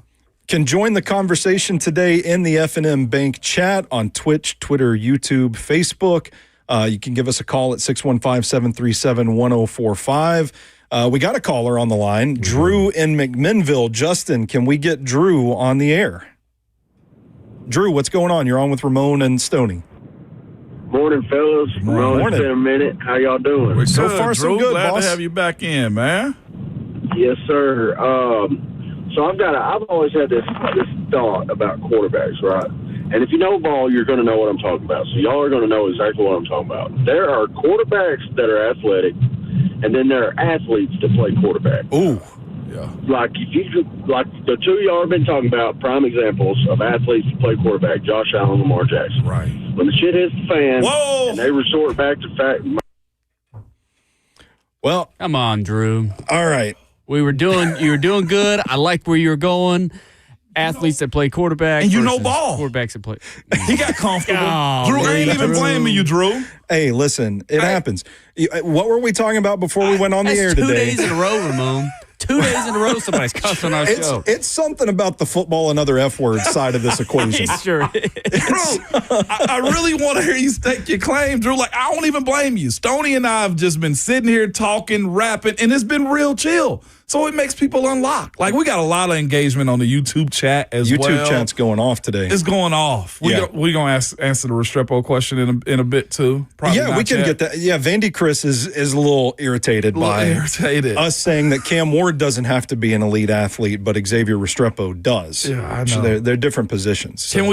But Drew, you should call back. You should wash your mouth out with soap real quick, though. Okay? Yeah. Stoney had it written on his paper the other day. What'd you have written at the top of your paper, Stoney? Don't cuss. And guess what, Ramon?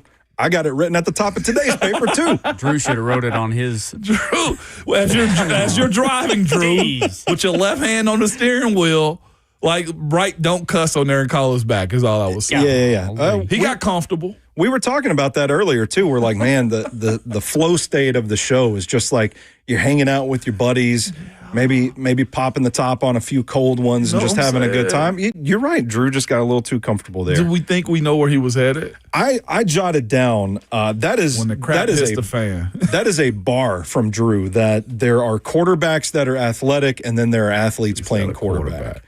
And that's the distinction that we've been talking about a little bit this morning, and chasing the traits, so to speak. Like I just, Cam Ward's place in this conversation is that he might not have those traits, but he can still be a good, effective quarterback. No doubt about it. And that's what you're looking for. Yeah. As Drew was saying, when the crap hits the fan, what are you going to do? Like, I'm from a mindset, and I've been taught this by Coach Thomas.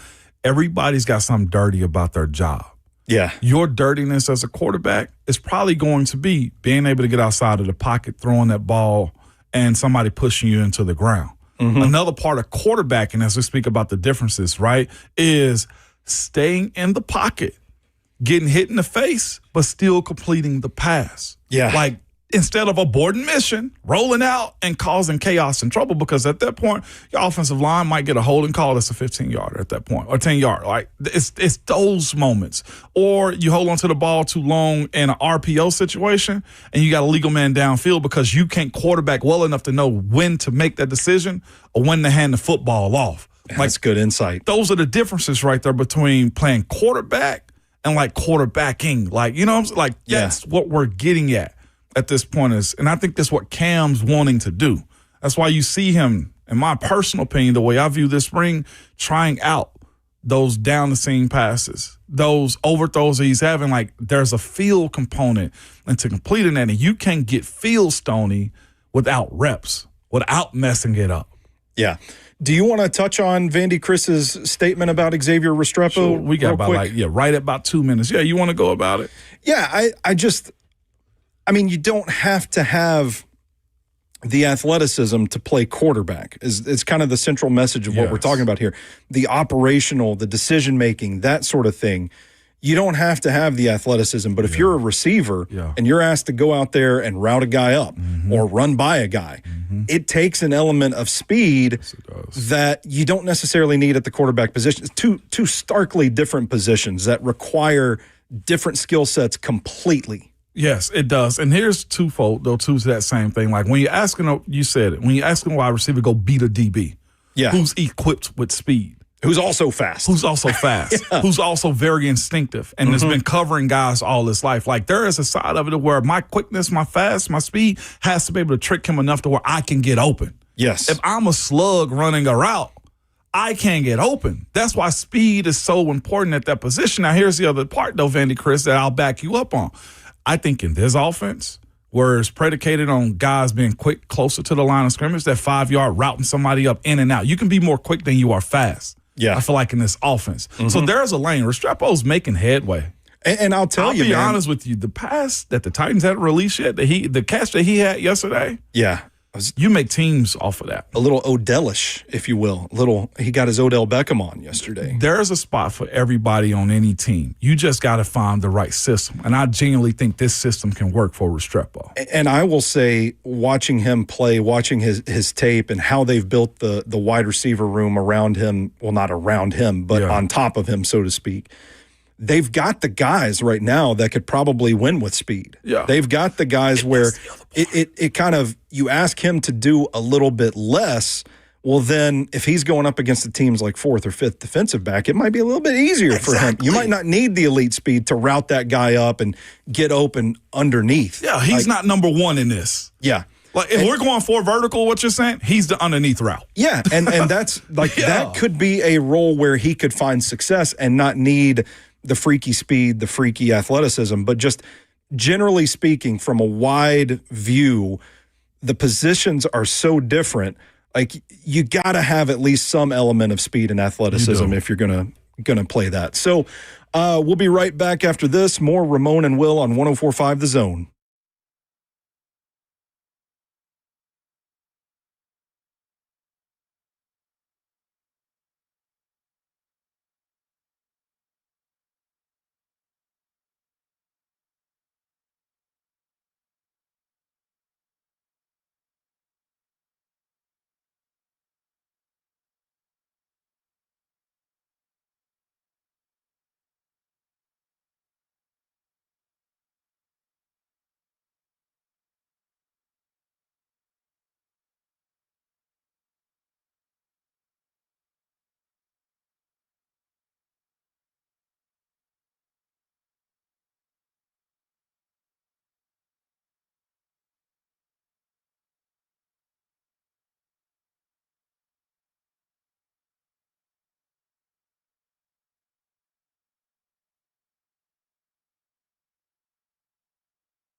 Ramon and Will on 104.5 The Zone. Stoney Keeley filling in for Will Bowling.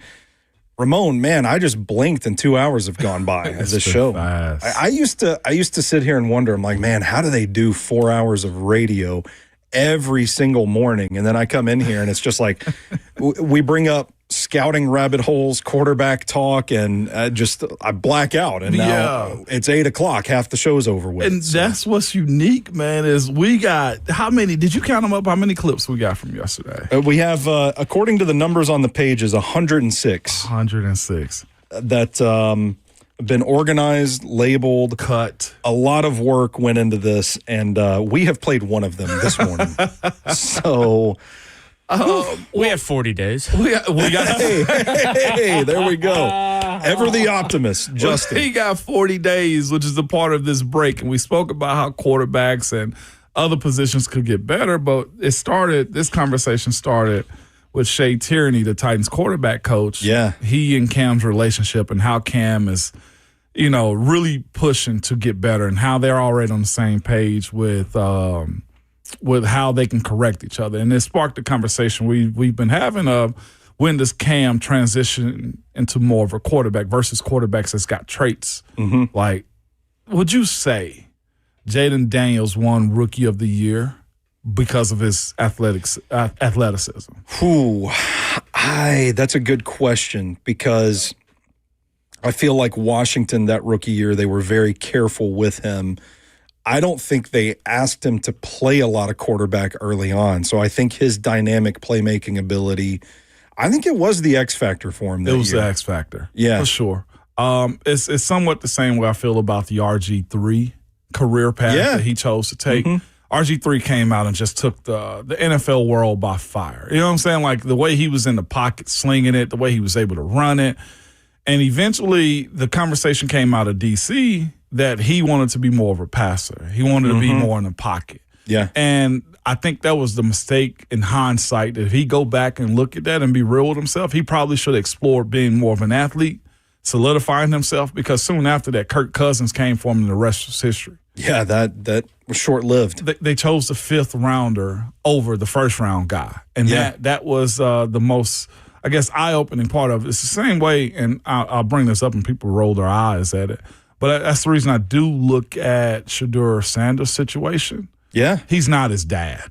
He ain't even close. No. Bless his heart. He ain't his dad. Him. He went for models and not athletic women. And this is what you get. You get Shedeur, which again, they got the whole brand well off.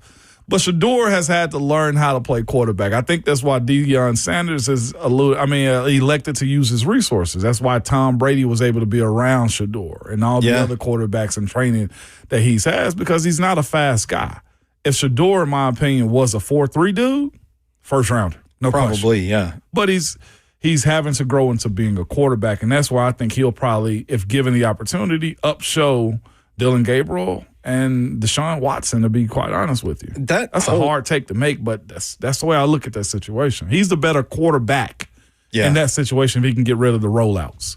That whole situation in Cleveland is so crazy to me. I was telling you during the break, I wrote a piece recently about Shedeur Sanders, kind of evaluating him down the stretch. Mm-hmm. And the final game of the season, which, by the way, the Cleveland Browns were 3-4 with Shedeur Sanders starting games. Crazy. And some of the guys that were playing on that Cleveland offense that last week of the season, I had to look up, like, who is this again?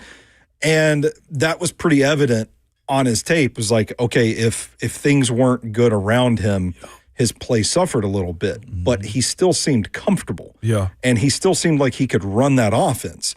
And there were a few throws where it's like you could feel he was kind of pressing, trying to make a play, but it was also hard to fault him because, man, nothing was going right. There's constant pressure. But to your point, his best tape, when he did have some of his starters in along the offensive line and some of his weapons were healthy.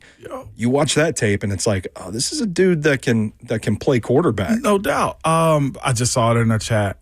Daniel brings it up again. Daniel's been on it this morning. Who'd he say? Did you see the name he brought up too? Vince Young. Vince Young. Where was the next step for Vince? Like the traits what he was born with, his speed, like that, I guess you said, stymied his growth.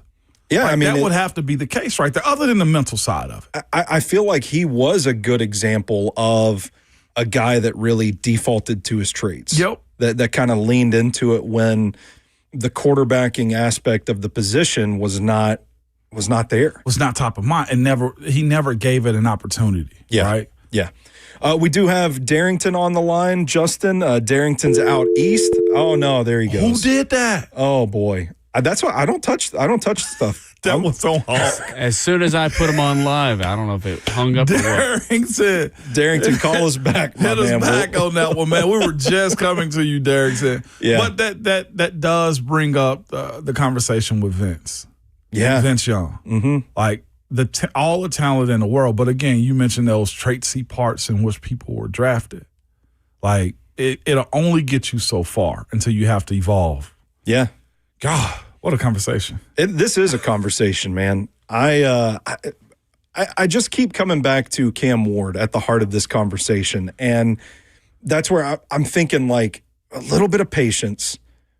He doesn't have to be an elite level quarterback. This team can win games with him. Yeah. I think they're constructed to. Let me give you something Zach sent me during the commercial. Yes, I was going to ask you just now. We were on mental telepathy right there, man. What does Zach send you about Brady?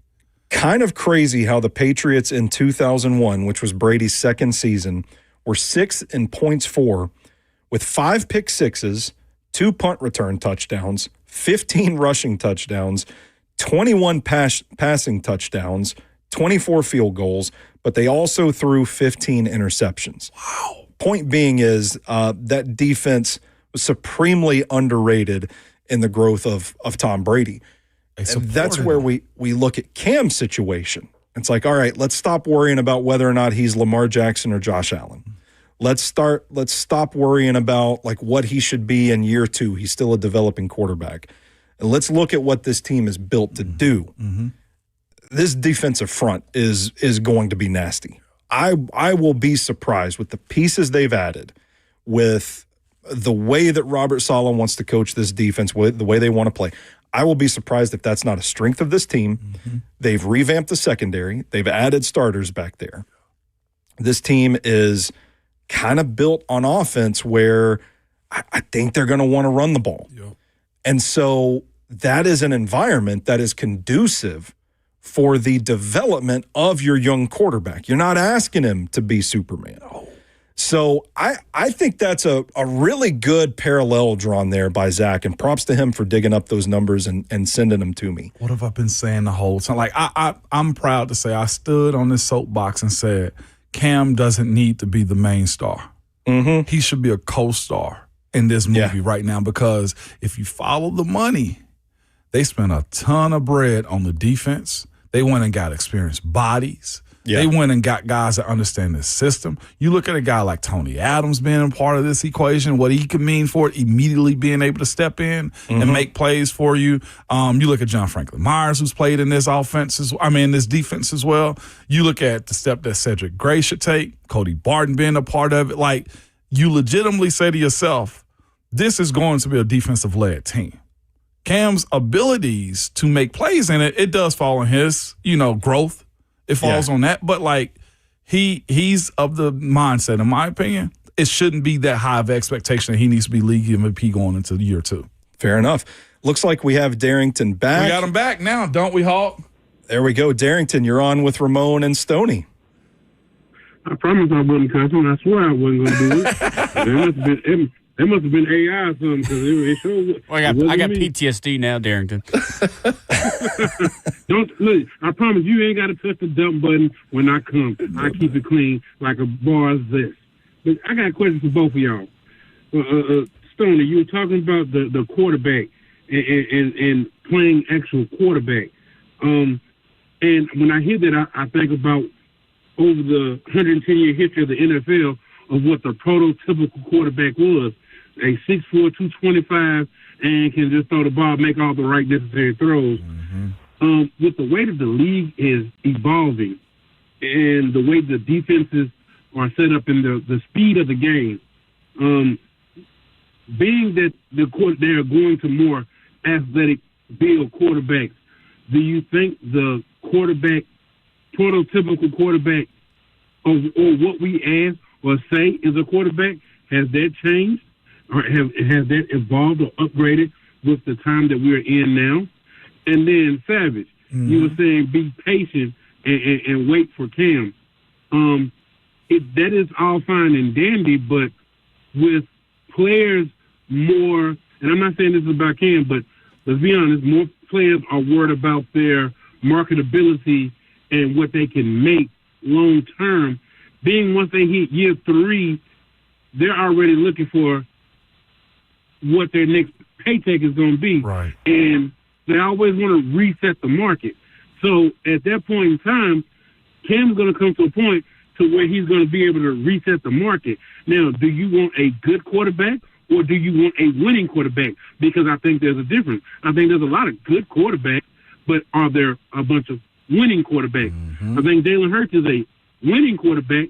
I don't think he's like a real good quarterback because he does not throw the ball well. Right. It's just observation. And I love Philly, but I just don't think he's the prototypical quarterback. Right. So I just thought I'd get y'all response on that. Hey, I may not be a Keely, but I sure am a Stoney.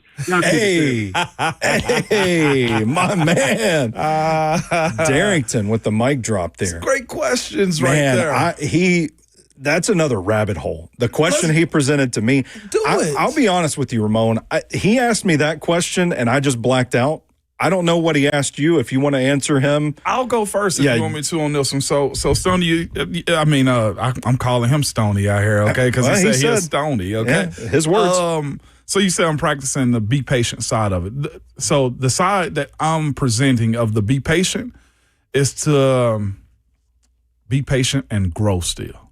I think we're watching 2 or 3 quarterbacks that have been cut and released because that patience, then also net growth. Tua Tagovailoa, they were patient. They gave him the second deal. But Tua didn't experience any growth. You look at Kyler Murray. They were patient, allow him to do what he wanted to do, but there was no leaps and bounds of growth from him. There were good plays, there were good moments, and he got the bag still. But there was no growth. Daniel Jones the first time around. There was patience. There was the second contract given to him, but there was no growth in his game of playing the quarterback position. What I'm saying is this, and you're right. These guys by year 3 are looking at that fifth year option saying, I'm next.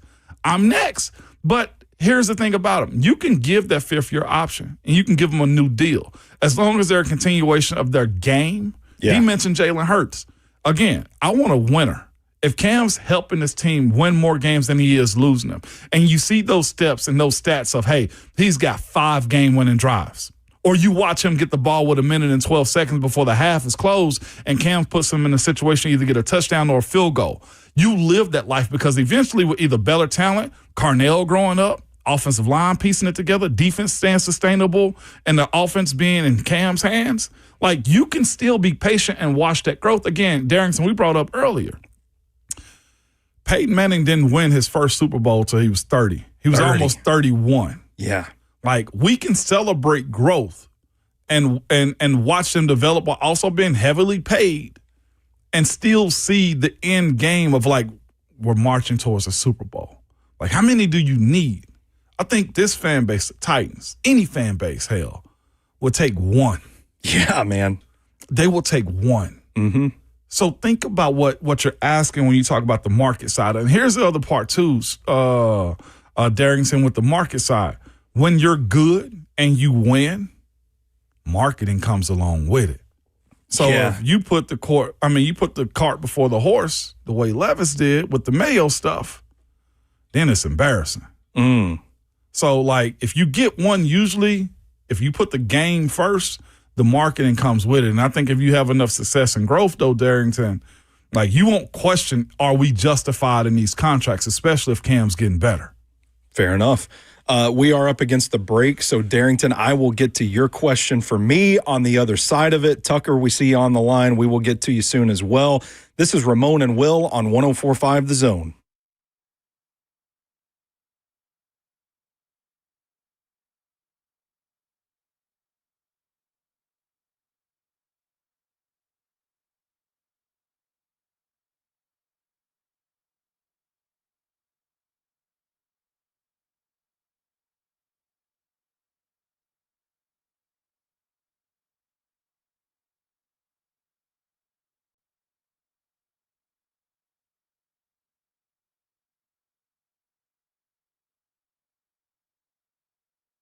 It's Ramon Foster for Medical House Calls. Good people, it is healthcare designed for your life. And they absolutely mean it. Where they're available to you 7 days a week. Yes, that's Monday through Sunday. From 7 a.m. to 8 p.m. So you can get them before work or even after work when you get settled in. They have same-day appointments available or next day guaranteed. And they'll do anything for your primary health care, your urgent care, IV therapy, and also if you needed medical weight loss as well. And here's the beautiful part about it. It's for the people that don't like going to the ER or to the urgent care, sitting in those waiting rooms around a bunch of, germ-filled people that you might not be comfortable around. Well, they will bring it back to you. This is a concierge medicine service.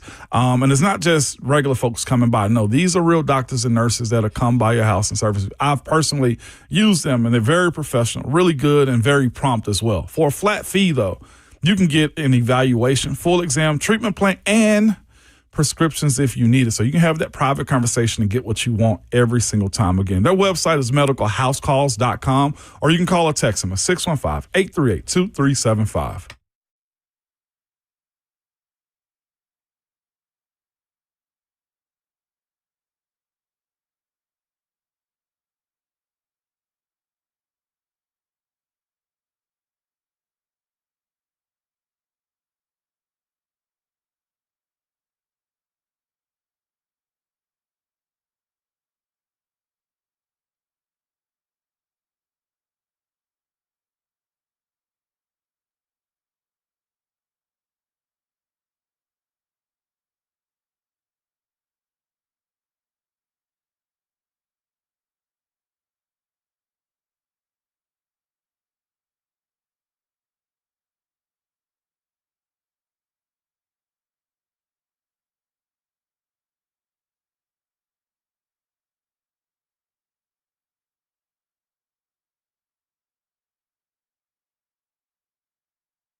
Ramon and Will back on 104.5 The Zone. Stoney Keeley filling in for Will Bowling this morning. I do want to get to Darrington's question because it was a fantastic one, Ramon. Very philosophical this morning, by the way. It was. We've gone down rabbit holes. Now we're philosophizing on the show this morning. We just we're deep in it, man. This is, as you've dubbed it, this is the people show this morning. It is. The F&M Bank chat has been on fire this morning. We're getting calls. You can join the conversation too, 615-737-1045, or hop in the F&M Bank chat on Facebook, Twitter, Twitch, YouTube.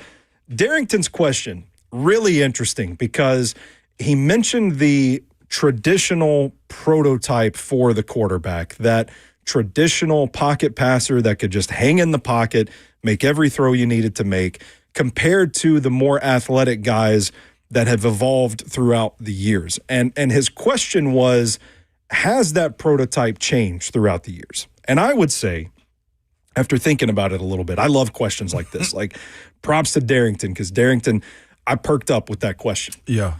From a philosophical standpoint, I kind of dial it back to the basic principles of offense. If you can create space and you can attack space, you can be successful. And you think about the cyclical nature of the NFL and how offensive trends kind of ebb and flow between it's a run league and it's a passing league and it's a run league again. And I feel like the success that some offenses are having these days, it kind of feels like we're heading back towards a day where teams are going to run the ball. You've got the Rams that are utilizing 13 personnel, which is one back and 3 tight ends. Yep. And the evolution of the tight end position, how guys are being used in that regard, it feels like we're kind of slipping back towards that style of football. For the last roughly, 15, 20 years in the NFL maybe, it has been more pass-oriented. It has. And part of that is the rules about protecting quarterbacks and all that stuff. But the result of that is the personnel that defenses are using to combat those offenses. So if you're going to spread out a bunch of wide receivers, defense is going to spread out a bunch of defensive backs, to just put it in as simple terms as possible. More players in coverage. Well, if your primary objective is to create and attack space, there's more players in coverage on defense. You've got a little more space at the line of scrimmage because there's not as many guys stacked up there. If you have a quarterback that can make plays with his legs, all right, you get a guy that breaks through that first level of the defense, and now all of a sudden he's like one-on-one with a smaller slot corner. Yep.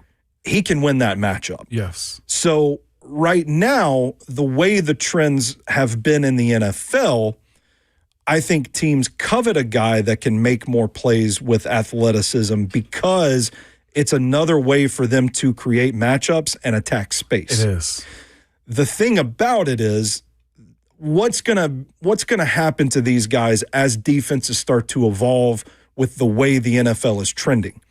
Are we going to go back to, we look at these like hybrid safety linebacker types right now where, guy might be, maybe he's not fast enough to play safety, but maybe he's not big enough to play linebacker, but he can still do a little bit of everything. No doubt. Still larger than like the traditional slot corner that you would think. So personnel starts getting bigger on defense. Are these guys that are reliant upon their legs going to be as successful in the future? And that's where I think, okay, I'm curious to see how that plays out. I'm sure like the right guy is probably going to find success no matter what, but it does make me wonder, whereas I would say that traditional prototype of quarterback, that guy that Darrington mentioned that can just sit in the pocket, read the defense, make the right call, and make every throw in the book. I called it the black and white tuxedo. Yeah. Man, that thing is as stylish today as it was in 1920 or whatever. That prototype of quarterback is timeless. And that, to me, is what makes it still the prototype of, hey, if you can get that guy, to me, that guy is far more valuable than the guy that might need to rely upon his legs. Yeah. What's going to happen in 5 years when defenses are bigger or more guys are playing at the line, that sort of deal. How does that evolve? And that's where I would make the distinction where this type of quarterback is more of a trend than the real prototype throughout NFL history. I would respect it just a little bit more than a trend because, like, you're right, 100%. Like, the black tuxedo gonna always hit. Mm-hmm. I don't care what event it is. You come in with a bow tie with the black tuxedo, you're good to go. The part I think that you're saying, and I'll add to it for you, is, but boy, if you got a nice lapel or you got a nice pin or you got a nice watch to go with it, that's what the legs are. There you go. The legs are the nice watch. Mm-hmm. Oh, it's not just a black tuxedo, it's a Tom Ford tuxedo? Oh, yeah. You didn't just get this from Men's Warehouse? Like, it's that. So that's what the legs are. You're right. I agree with you. Having somebody on a play that I know what he's going to do each and every time, that's the black tuxedo. When you throw in that extra and he's got those legs, and I think the game is supplying that too. Like, these cats are coming out way better athletes than we were even 15 years ago playing the quarterback position. Right. It just is what it is. But at the end of the day, to your point, you better be able to actually play the game. You better be able to stand in the pocket, get hit underneath the chin strap, and deliver the football because that's what you're being asked to do. Yeah. The legs, the toughness, the jump over the pile stuff that Josh Allen does, like, that's cute. Just don't get hurt. Don't get hurt. Don't get hurt. Rein it in. And that's where going back to, and we're not, I don't know if the game is ever going to go back to the 1960s and 70s version and the 1980s version of playing quarterback where you just got statues. Like, the Peyton Manning versions of this is now, it's Drake May. Yeah. Right? Typical quarterback but's got legs. Mm-hmm. It's that side of it. It's the Lamar Jackson. It is the Josh Allens. Like, but those guys still have conversations with Peyton. Those guys still want to be mentored by Tom Brady. Mm-hmm. And there's a reason why. It's because they know how to play the position. And that's what we're getting at. We've even had it here, like, people want Cam to use his legs more. Cam's also trying to be a better pass thrower. Yeah. That's what's going to get him the $50 million a year contract. Mm-hmm. Like, it'll be exciting if he has highlight plays. But again, what's the deepest in the playoffs, Lamar Jackson? I hate to keep going to him, but him and Josh Allen, as dynamic as those two guys are, how far have they actually gone? Josh hadn't sniffed a Super Bowl. Fair enough. Neither has Lamar. Fair enough. Right? The guy that the one that broke the mold is friggin' Sam Darnold. Think about that. Yeah. Sam Darnold learned how to play the quarterback position. And yes, the system matters. Does it not? The system matters. We can just stop the negativity of he's a system. So what? System got him a Super Bowl. I was told by somebody, you win a lot of games by doing what you're told. Yeah. And he did that and did not mess it up. And again, had a monster defense, had crazy special teams, and got great skill around him. Good roster. That's the recipe. That's the recipe. As much as we want the quarterback to be the guy, like, that's the recipe, and we don't put enough highlights on that. Fair enough. We've got Tucker, who's been waiting patiently out in Hermitage. Tucker, you were on the air with Ramon and Stoney this morning. Good morning, Tucker. What up, guys? I don't mean to derail the quarterback conversation, but I want to talk about something that y'all love and the offensive line game of it. So here we go. I know that our tackles are solidified, and obviously left guard is also solidified. With the addition of Andre James, first question is, how much of a competition does that add to Schlottman? Like, since Schlottman already knows a lot of the system. And then when it comes to the right guard, I know we got Volson, I know we got Slater, big fan of Slater, and I guess Carmona is also in that conversation. But second question, are there any other transactions we could make for that right guard position to just solidify that competition? Because, you can have the best quarterback ever, but if they don't have protection, they're not going to be able to play as good as they can. And it obviously affects the run game as well, which opens up a lot of space, like you mentioned, Stoney. So thank y'all. I love listening to y'all. Appreciate it, Tuck. Thank you, Tucker. Have a good one out there, my man. That's you know what? He raises an interesting point, and we'll get through the questions, but I just want to touch on something he said there that I thought was quite relevant to the conversation we're having. I don't know how much of any of this matters if that protection is not holding up. Like to me, that has the ability to potentially exponentially impact the success of the offense if the offensive line can't get it going. So talk a little bit about Andre James, Ramon. How question. Bringing him in at this stage in the game is an interesting move to me, because it does seem like Austin Schlottmann was the guy that was penciled in as the starter. They drafted Pat Coogan. I don't know what your opinion of Coogan is. I really like the prospect. I really think he's probably going to benefit if he just sits and adjusts to the NFL speed and style for a little bit. So it seemed like Schlottmann was the guy, and now all of a sudden, right before the end of minicamp, in comes Andre James, who's played some games in this league. Yes, he's played effectively. Do you think this is going to be like a true competition for that center spot now? I don't think this changes anything for Schlottmann. No? No, not even a little bit. You know what this does? This is the best security that you can have. It's better than ADT, okay? That's what I'm telling you. It's better than ADT, because what they're doing with this is you look at just the centers that they have. And by the way, Andre James is a former tackle that turned into a center, and he's actually got numerous snaps and starts at the center position. Both of these guys, Austin Schlottmann and Andre James, are both 8 years in the league. One came from TCU, one came from UCLA. You got Schlottmann at 6'6", 300. You got Andre James at 6'4" on his bio at 300. Yeah. They're both veterans. With Trey Hill or Pat Coogan in, if Austin Schlottmann goes down, it's problematic for Cam. Yeah. You lose that veteran leadership with him not in the game. If Slotty's not in the game, and I think he could be the starting, I don't know if you want to pencil him in. Pencil him in so we can erase it. Don't pin him in. Pencil him in. Pencil him in. This is a veteran backup.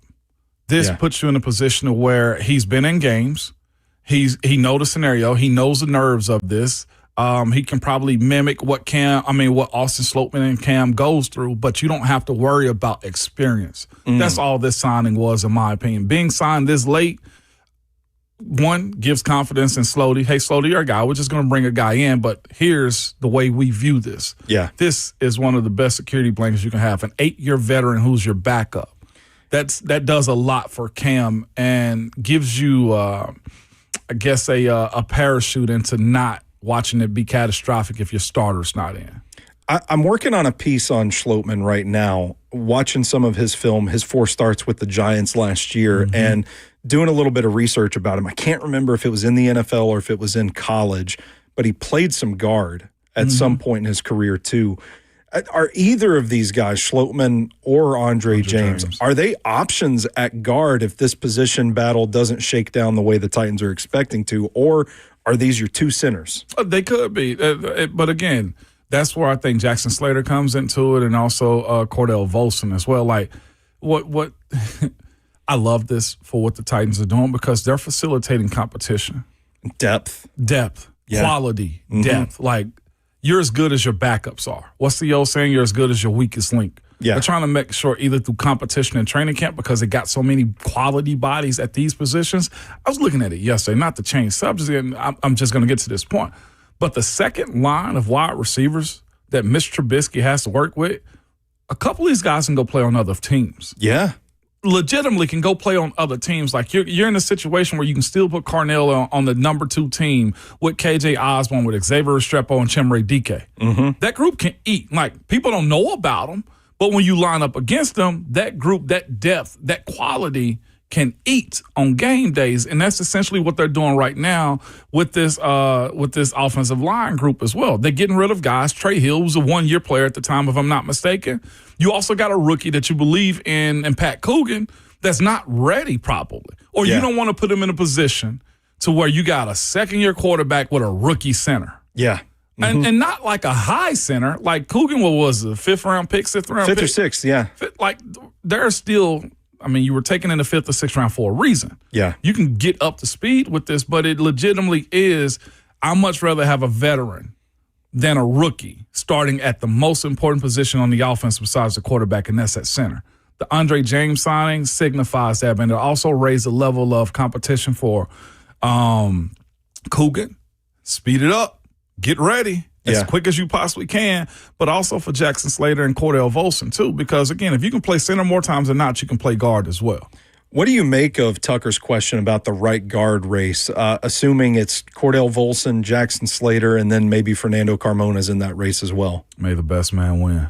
Yeah. You won't question at the end of the day who's the best guy. I feel like with these guys that's in there. Carmona, him being a rookie is probably in third place in this race. Mm-hmm. But the idea of the rotation, well, the reality of the rotation that they've had between Cordell Volson and Jackson Slater, these two dudes should be real good friends, but they should also understand, like, hey, this is my job. And if both of them have that mentality, then the one-on-ones against the teams they'll do joint practices against means that much more.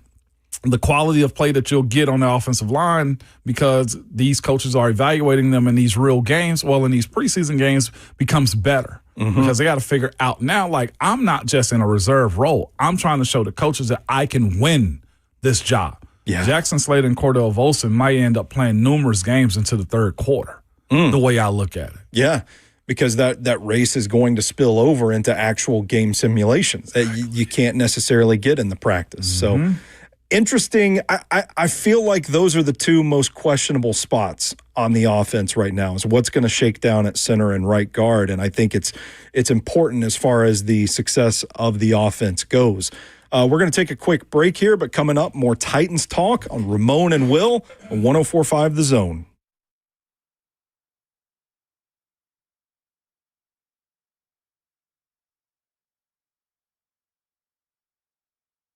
When you start noticing cracks in the walls, uneven floors, or driveways sinking and separating, it's more than a home issue. It's a peace of mind of issue, good people. That's why who you choose for foundation repair concrete leveling, it really matters. I personally trust United Structural Systems because they've been doing it the right way since 1994, right here in Tennessee. And that means they know the climate. They know the way your house will settle. They know the weather patterns, and they know what to look for. USS doesn't just believe in quick fixes or scare tactics. They take the time to inspect, explain what is happening, and walk you through real proven solutions that are built to last. Whether your home needs foundation stabilization, crawl space repair, or concrete leveling for sinking sidewalks, patios, or driveways, USS uses engineered systems designed for long-term performance, not those temporary patches, not even a little bit, man. USS is also introducing 24 months no-interest financing options, which are good through the end of June. You can learn more or schedule your inspection by simply heading over to USSTN.com.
Ramon and Will on 104.5 The Zone. Stoney Keeley filling in for Will Bowling this morning.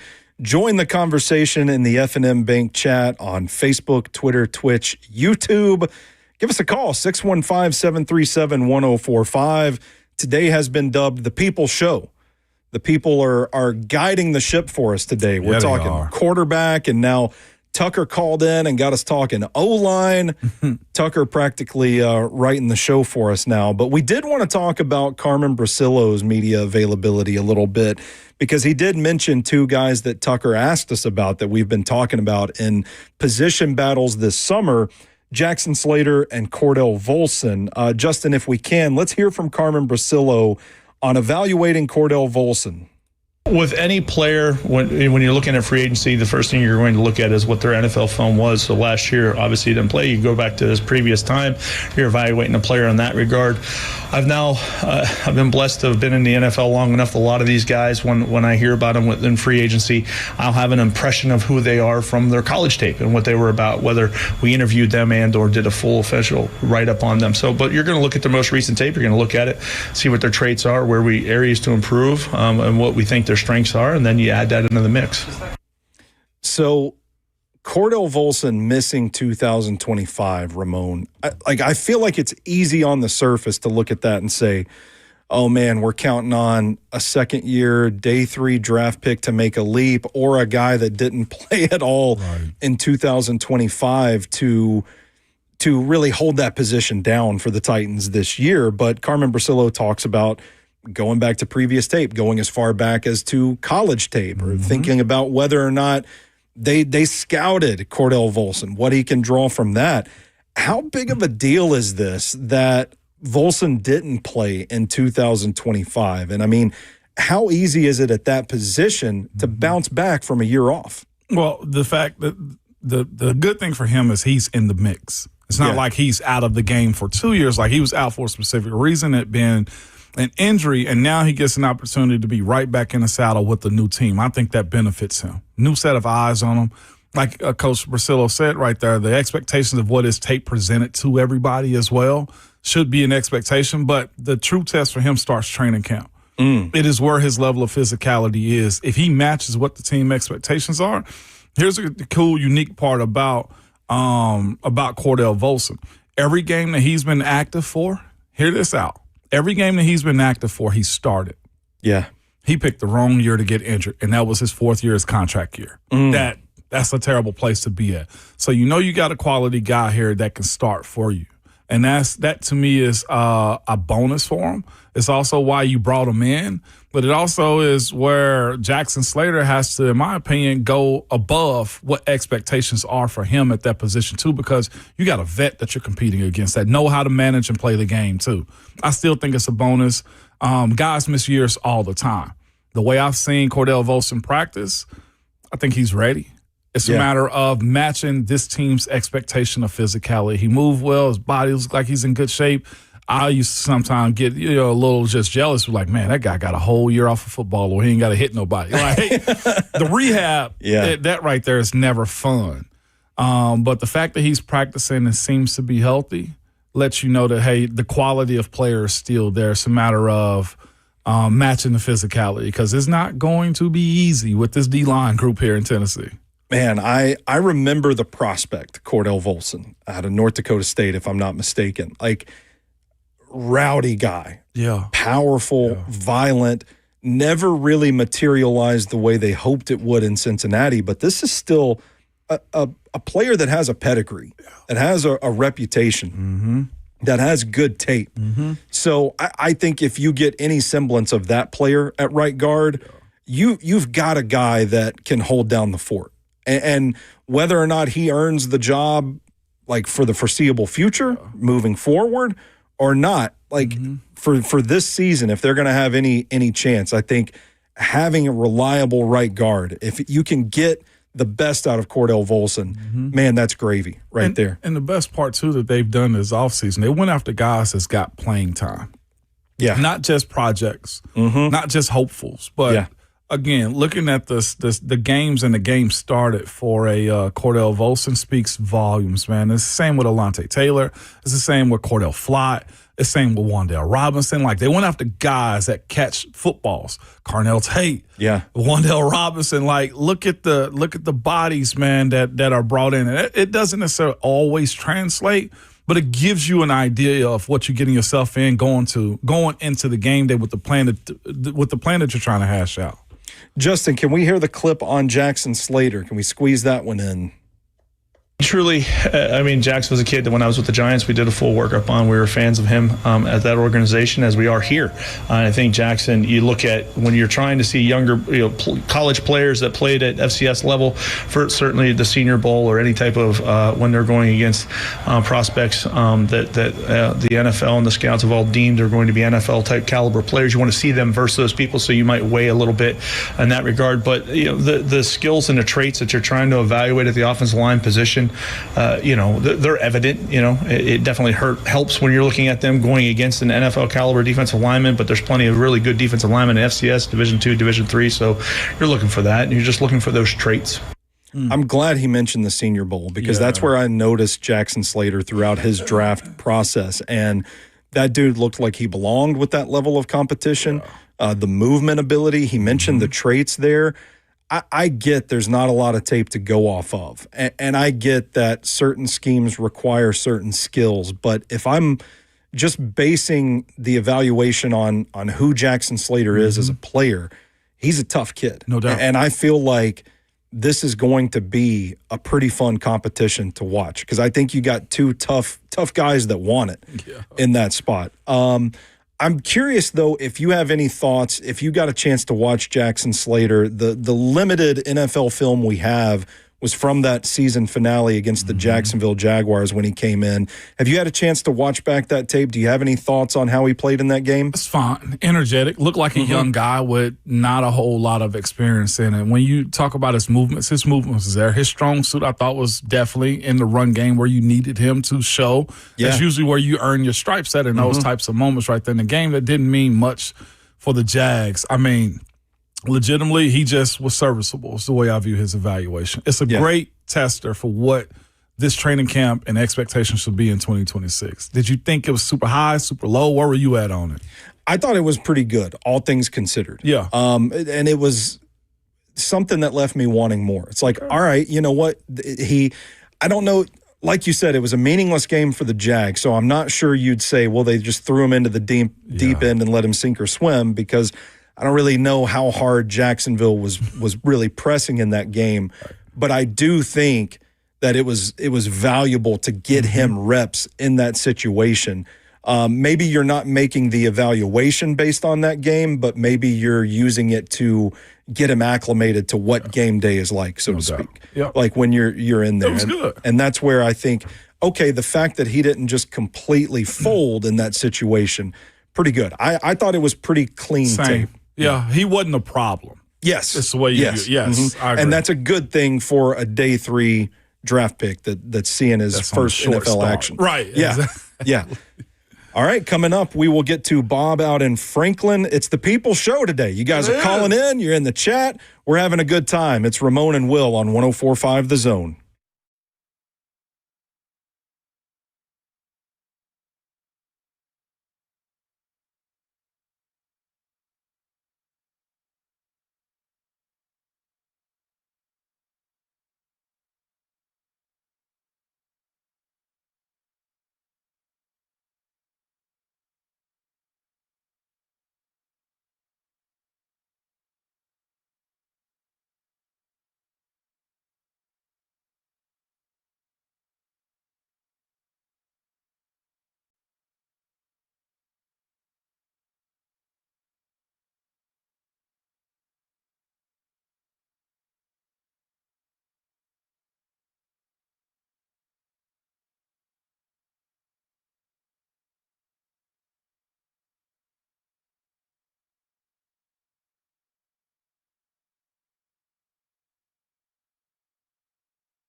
9:01, good morning, live from the Circus Sports at the Mid-Kentucky Downs studio. I'm Justin Hawkins. The Titans concluded day 2 of mandatory minicamp yesterday and now are off until training camp begins in late July. Yesterday, head coach Robert Saleh confirmed to reporters that second-year defensive end Femi Oladejo is still recovering from his leg fracture that he suffered last season, and he is the reason why he is yet to get on the practice field. Other NFL news this morning, Buccaneers defensive tackle Vita Vea, who's entering the last year of a contract that is scheduled to pay him $17 million, does not have any guaranteed money. He did not practice this week and was also a minicamp hold-in.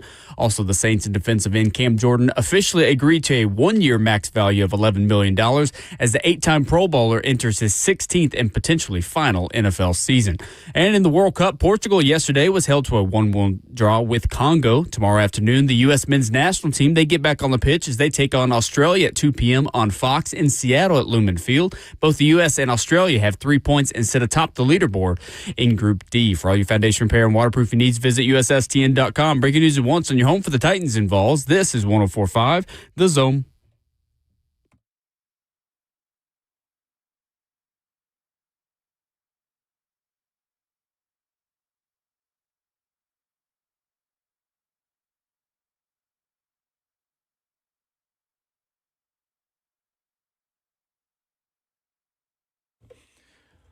Ramon and Will on 104.5 The Zone. Hour number 4 is here. Where does the time go?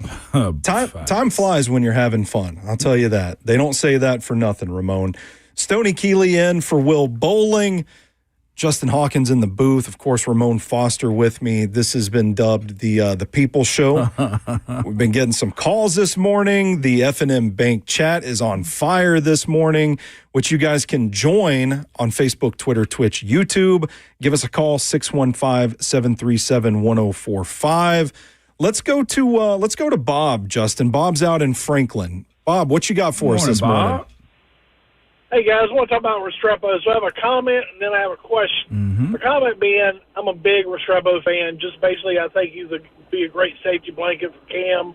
He seems to catch the ball. He may not be the fastest guy in the world, but, I remember when Steve was playing, Wycheck wasn't the fastest guy in the world, but he caught the ball and knew how to get open. He was dependable. And I'm just afraid he's going to end up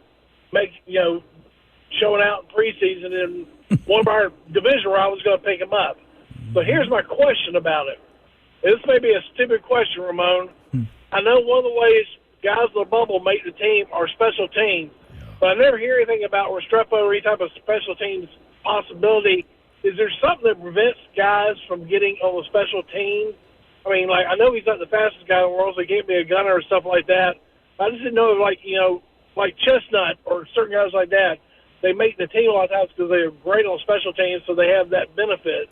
So what am I missing, whereas Restrepo doesn't have any special teams options or talents? Man, that's a great question, Bob.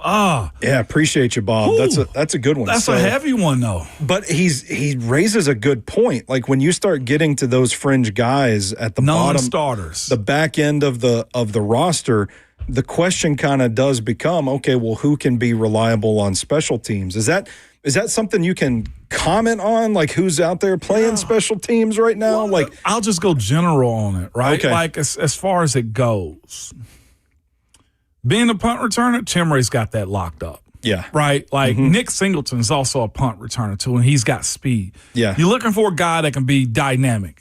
It's one thing, Bob, to have ball security and a little wiggle to get you 5 yards, but the expectation, I think, is to try to average double-digit returns. So if you get it and you get 10 to 14 yards on a return, cool. The issue that I guess a guy like Restrepo might have if he was a punt returner, kick returner is, we're all born with it. I wasn't born with blazing speed, okay, Stoney? Yeah. As you look at me and tell, all right, running the 4x4, 4x1, never in my forte. I'm not a 200 guy. I'm a distance guy. I'm an endurance guy, right? And for a guy like Restrepo, he's got some quickness, he's got some wiggle, but that end line, that finish speed, it's not there like a champ. Yeah. So you ask the question, where does he find himself? And that's where I guess you meet the cross in the road. Yeah. Is he big enough to be your personal protector on punt? Probably not. Well, that's another aspect of it too. Is a lot of times on special teams, these roles you've got to be counted on to run the length of the field essentially and then lay a hit on a guy. Yeah, you do. And that's where, okay, he might not necessarily have the speed in the return game, but I don't know that he has the size or the strength to really be a factor on coverage special teams either. And the other part though too, like, yes, and maybe not make every tackle, but be in your lane to where your lane's not exposed. Yeah. Can he get downfield for that? So before that even happens on the snap, let's just go punt. On the punt side of things, punt protection, you have to be a right guard, right tackle, and tight end. Yeah. Those guys have to hold up. Those guys have to be able to block for a certain amount of time and then disengage and get downfield into their lanes. Like, that's the complexity of special teams, too. Like, it's not just a fool's job, not even a little bit. And that's where Restrepo will have his issues, or could have his issues, because, as you said, we're not going to put him outside at gunner. Right. We're not going to put him on the interior right guard position. Right. He's not going to be a tight end or a tackle on punt return. Like, he can be on kickoff coverage, but again, it results down to, can he fill the lanes? Like, the issue that Restrepo has, and it's been a good one for himself, he's been a very good pass-catching wide receiver. Yes. In college, or if you're a starter in NFL, you don't do special teams. The non-starters, because there's only 53 and only 46 active on game day, if you're fourth or fifth wide receiver, you got to play special teams. Yeah. I never really played them in college except for, extra point and field goal. Like, I never ran down and did punt return and stuff like that because it wasn't my position. I was also a starter, right? Mm-hmm. So, Bob, that's the complexity of what else Restrepo has to do. If you are a team, as he mentioned, Restrepo goes out and have a good receiving training camp, and you pick Restrepo up, you got to put him on an active for at least 3 weeks. Where are you going to put him as far as the pecking order at wide receiver, though, Stoney? Well, that's where you start looking at the numbers game. Now, that's what Bryce Oliver's like. I was about to. Okay, go ahead. Bryce Oliver, Chimere Dike. Like, not only are you have guys that are going to play wide receiver, but you already have those boxes checked where it's like you've got the receivers that can also play special teams as well. What I was going to say, to Bob's point, I think he said two very important things in there in his initial statement. He said he used the term safety blanket and he used the term dependable. And that, to me, if Xavier Restrepo has any shot of being a factor in this receiving core, I don't think it's potential on special teams that's going to endear him to the coaching staff. I think it's going to be the chemistry that he has with Cam Ward and his propensity to, as we say, route a guy up in those first 5 yards and be that security blanket. But to your point, if that's the case, whose spot is he going to take? I'm glad you did that. You set it up and then you let us down, Stone. You set us up and let us down because I'm like, he's a security blanket, and then you hit us with the reality. What was that last part, Stoney? Whose spot is he going to take? Because listen, we've talked about Carnell Tate, Calvin Ridley, Wan'Dale Robinson, Alec Ayumanor. That's 5. Chimere Dike. Yeah, that's 6. Bryce Oliver. 7. Adds special teams value. KJ Osborne. From what I'm hearing, KJ Osborne is crushing it at the mini camp so 8. far. So, and then you still have like Hank Beatty out of Illinois that you brought in as an undrafted guy. Tyron Montgomery, who had a hell of a Senior Bowl. Mason Kinsey. Mason Kinsey's still hanging around. Who will also return punts. Yeah. So, you start – it's really interesting because you start doing the math, and I don't know, just to be blunt, I don't know where there's a spot on this team for an Xavier Restrepo. But to breathe a little life into the Restrepo truthers out there. Come on, baby. He just keeps showing up. Hey, do we want to talk about this this catch that he made? Yeah, we can talk about it. Because he displayed elite athleticism in that moment. Mr. Trubisky threw up a ball. And the awareness, the instinct, the skill set that Restrepo possesses as a wide receiver, every single one of them showed up. He goes up with a vertical I didn't realize he had, snatches the ball, brings it in, tucks it, hits the ground, ball does not fumble, okay, rolls out, and they had the ball at the 1 yard line. one of the best practice reps I've seen in my entire football existence. I just want to throw that out there. I'm not simping for him. I'm not glazing this. It was a damn good catch, Stoney. You got Bob shaking his fist, pumping his fist in his car right now. But Stoney, it's only 46 active spots. Yeah. We just listed a dozen wide receivers, too. And the issue, though, too, the position that he would play in, the role that he would be in, they just paid that guy close to $20 million a year, Wan'Dale Robinson. Yeah. And how many one-position guys are on this team that aren't starters? Well, I don't know. That's a good question. Because even Solomon Thomas might mess around and play special teams. Yeah, that's true. Right? Mm-hmm. Like even John Franklin Meyer is rushing the field goal. Jeff does that. Jeff's been servicing as a tight end on extra point and field goals. Yeah. You see my point? Like, that's the issue. Like, are the coaches coveting the pass catching skill set? And there are certain players that this staff will be able to protect. Like, there are negotiations that can happen where if the Titans did want to retain Restrepo, they can give Restrepo above practice squad money. Like, there are some guys that go to practice squad to get active money roster. Active roster money. Mm-hmm. You can negotiate for that if you really want to keep them. The Titans might. I don't. At this point, I don't know how to judge. If he does or doesn't make the team, I just know, Stoney, he won't go away. He won't go away. Not yet, anyway. He won't stop making plays. Yeah. At a certain point, do you become undeniable if you keep doing that? Okay, I'll stop real quick because there's a play that kind of makes the difference between the two. When Restrepo catches the ball over the middle, there's somebody there that can get him. Yeah. There was a play yesterday in Wan'Dale Robinson. Cam threw a small dump off to him. Wan'Dale Robinson in a hilarious motion. You hear him like a nagging little brother. He catches the ball. I think there was a linebacker beside him. He yells out and everybody could hear him, "He didn't touch me," and just kept running. And he didn't get touched. Yeah. Like, that's the part. Like, Wan'Dale's got the speed to elude and evade a defender and get down the field. And I think he had like an extra 15 yards. There you go. That's not happening with Restrepo. Yeah, but the one thing Restrepo did in Miami was chunk plays. He caught the ball, got out of bounds. He caught the ball, got tackled, but you just always gained the yards. He always caught the ball. He was Cam's go-to guy, and he proved that time and time again. He led Miami in receiving yards in their history. That's fine. In college, with an 18-year-old DB on the other side of him. Well, that's the other part. I would also say, like, they ran a lot of heavy vertical concepts in Miami and where underneath. A lot of guys are pushing deep. The coverage is dropping with them, and it leaves a little more space underneath for Restrepo to occupy. Now, listen, there are a couple of plays where it's like he makes the catch and he goes 70 yards. Like, he has some of those instances on his tape, but it's like there ain't a soul within 20 yards. No. So it's tough. And I think if you're Xavier Restrepo in this situation, all you really can do is what he's doing, and that's just keep showing up. And I think there were some plays last year where Restrepo did actually get on the field. He had a couple snaps, but there was one play in particular. I don't remember what game it was. It was later in the season because he was playing due to some injuries.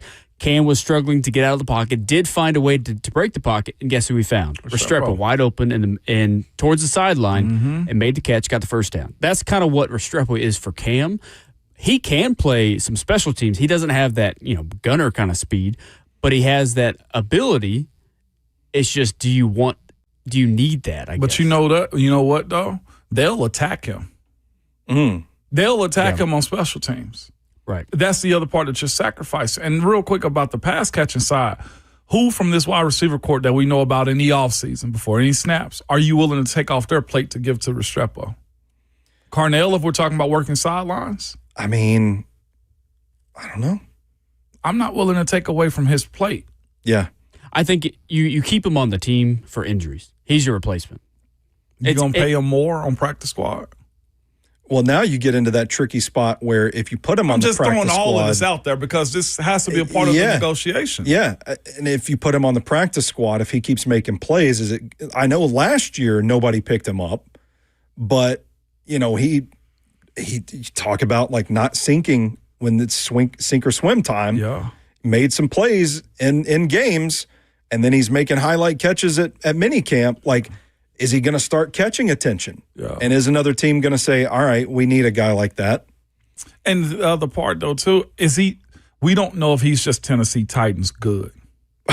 That's like, another, there are certain players that I've played with that were only Pittsburgh good, or guys I've seen in a system in L.A., he's just L.A. good. And then he goes somewhere else and he's nothing, respectfully.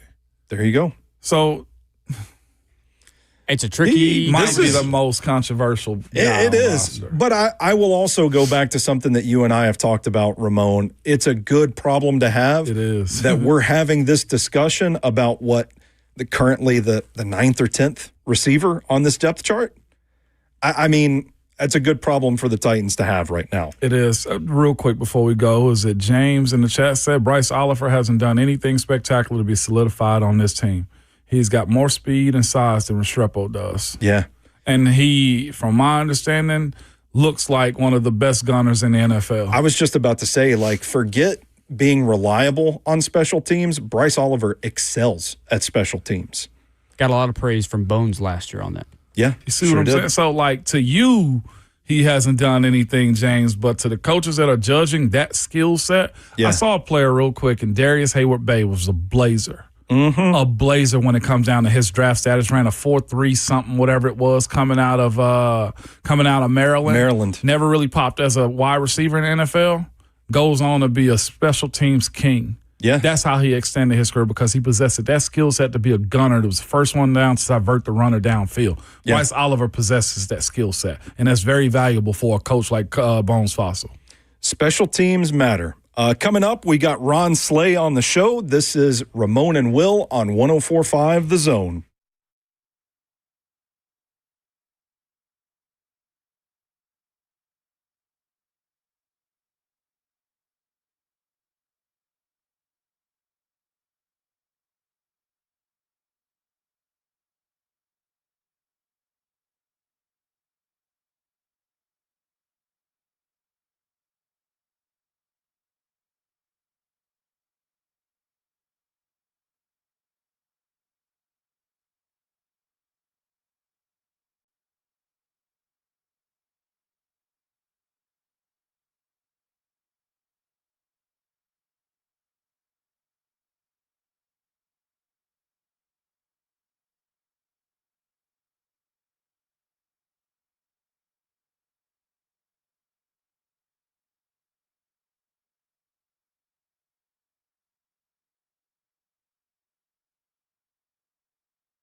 Ramon and Will on 104.5 The Zone.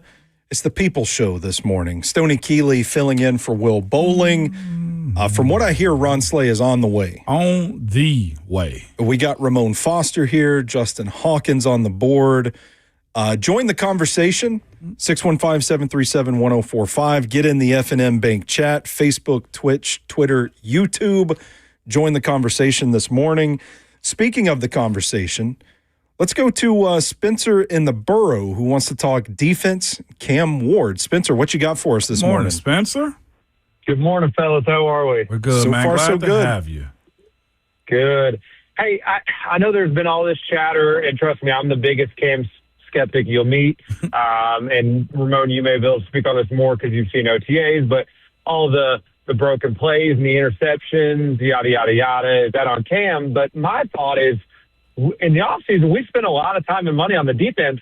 Does that just mean our defense is stepping up and getting these interceptions, breaking up these plays, putting pressure on the offense, and adding to the level that the offense needs to realize they need to step up because they're playing with the big boys now? No doubt. I don't want to put all the blame on Cam when we spent not way too much money on the defense, but a lot of money on the defense trying to make it better to help our offense come when the regular season starts. I agree. Yes, Spencer, that is the other side of the coin right there is that defense is supposed to make plays. I believe a good team is led by its defense, and then the quarterback plays second fiddle until you get that opportunity to where you trust and believe in everything that they're doing.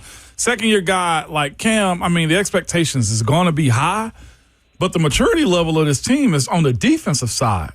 And there's nothing wrong whatsoever, Spencer, with saying, yeah, the defense is supposed to be making these types of plays. I like that. That's a really interesting element of the conversation that I don't feel like people have given enough credence to so far.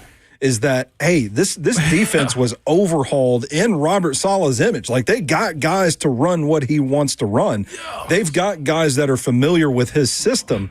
So all of a sudden, like, it's running as intended efficiently, and it seems the offense is struggling a little bit. I don't think that's a great point by Spencer there to call in and say that. But it's the proper one, though, too. Yeah. Because, again, if Cam was running this defense into the ground, what would be the topic? What up, Savage? What's happening? What's happening? What's happening? Man, everything and nothing at the same time. I know one thing. We'll leave. He better choose. You better choose. Tell what? You better hurry up. You better hurry up and make a decision. You stay on your little honeymoon, Stoney gonna have a new job. You better hurry up. We rolling the Haywood. I'm just saying, y'all getting down. Y'all had me rolling on in. Y'all pissed off at the traffic in front of me. I can't get here fast enough, Dree. You know how I get the feeling now. I know. You, Savage. I told Paul Wiz, I'm like, Stoney's good. All right, be careful. That's all I'm saying. Listen, I done been down that road. That wandering guy. Yeah. That wandering guy. Man, when that door open right there, the rats ain't the only thing coming in. You know what I mean? I mean, Stoney like jobs. You feel me? I'm just saying, man. What's happening with y'all? Y'all people rolling, responded man. to it too, Sam. They like Stoney. Listen, the people helped me get here. Was one of them. I'm just saying. It's starting to look like a trend. That's all I'm saying.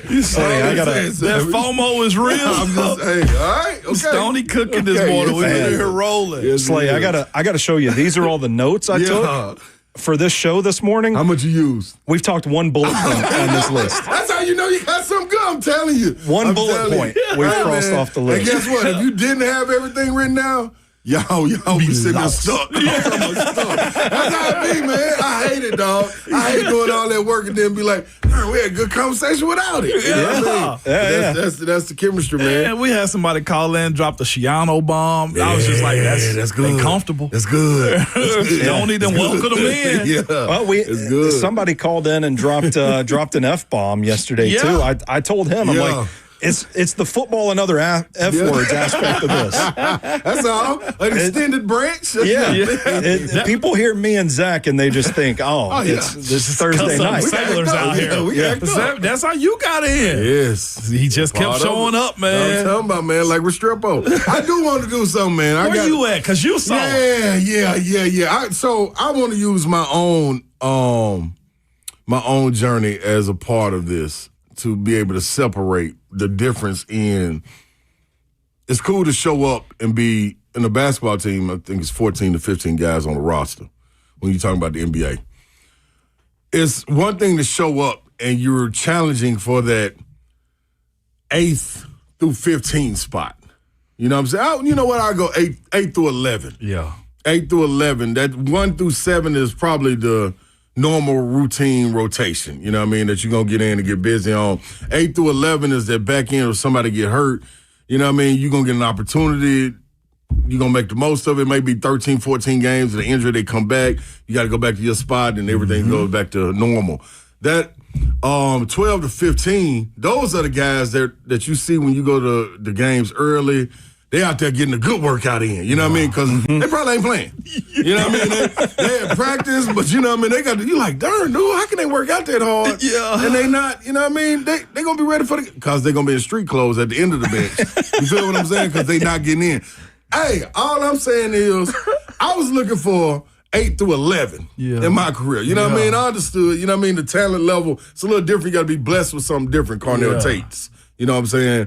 Chimere DKs, you know what I'm saying? Calvin Ridleys, you know what I mean? Those are the guys that's battling for that 1 through 11, if you're looking in the basketball form of it. With Xavier Restrepo, there is a place in this league for him. You feel what I'm saying? Yeah. A place in this league for him could mean practice squad. There's still a place in the league. Your ring size is a little different for world championship teams, but you are a part of that team. You get bonuses, all that, if I ain't wrong, Sam. You feel me? Absolutely. So, okay, that's a spot. The problem is what happens to the naked eye or the fan eye, which I'm a part of the fan eye because I didn't play the game. So I'm watching, I'm like, man, dude right there, whoo, he out there cooking, and he is. But you know who's not? Calvin Ridley yet.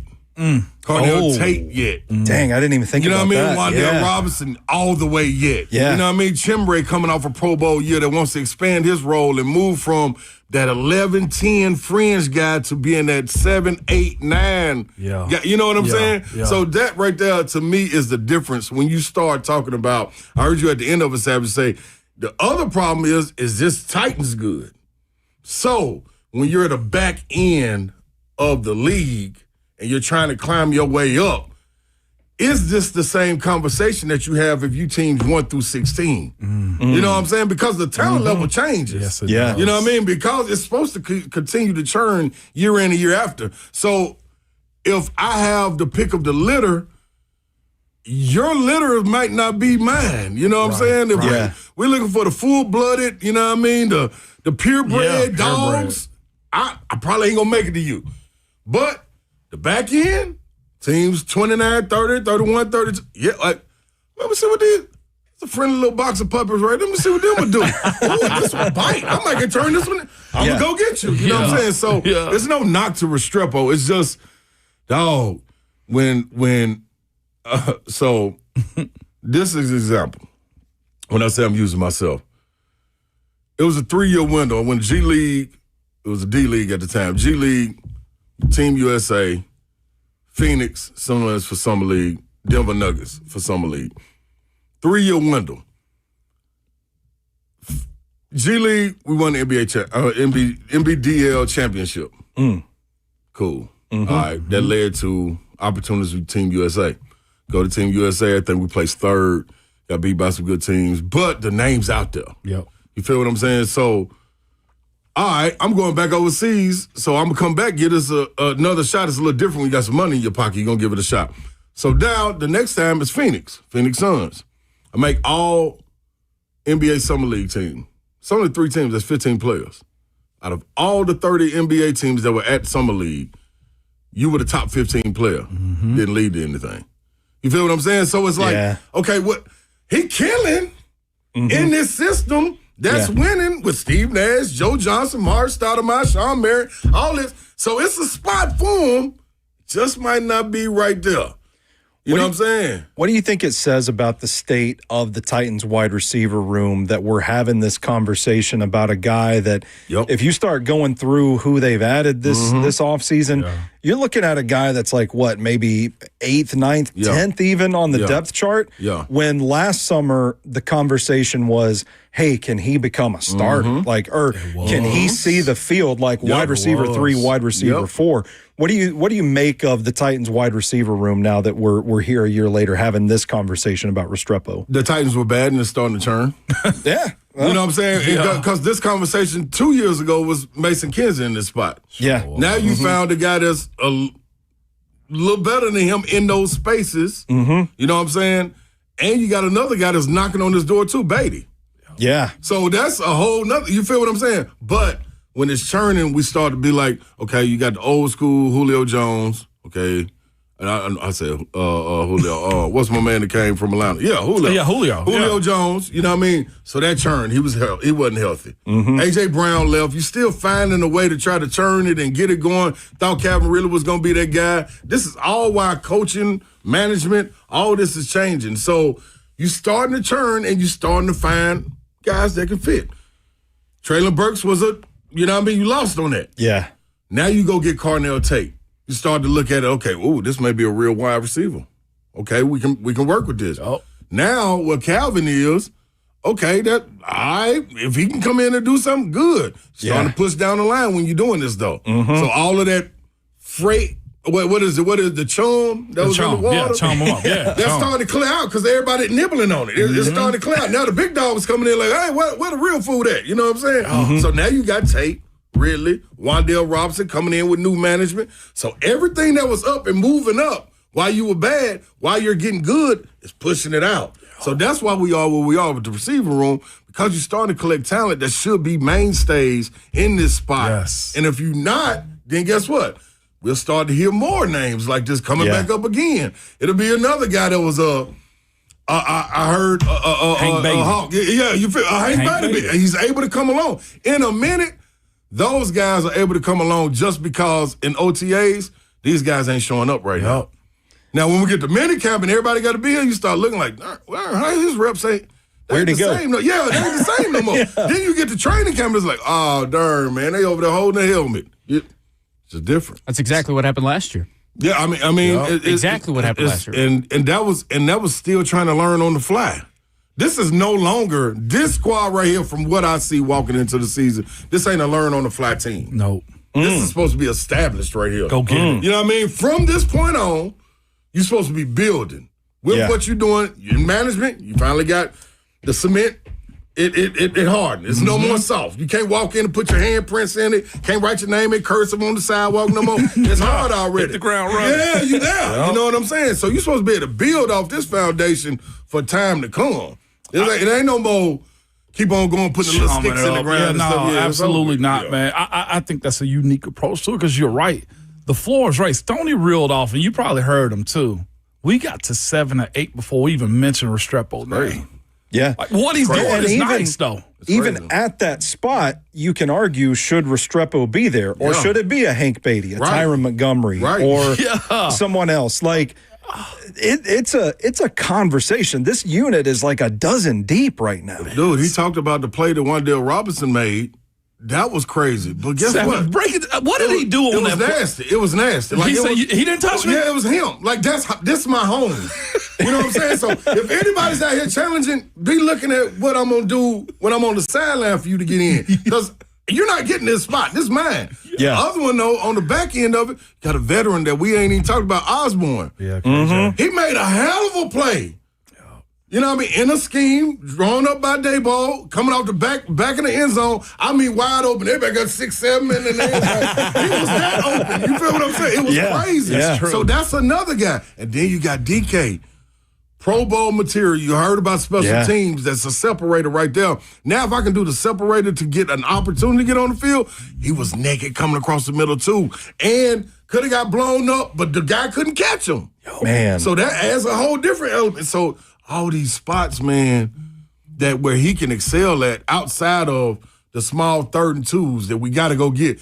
It's packages for him. But hold up. Just don't know if we can get there. But who that 3rd and 2 originally for? Yeah. It's for Wan'Dale. And then keep in mind this is a tight end friendly. So I heard the guy called in and didn't even mention that. he talked about them being a security blanket.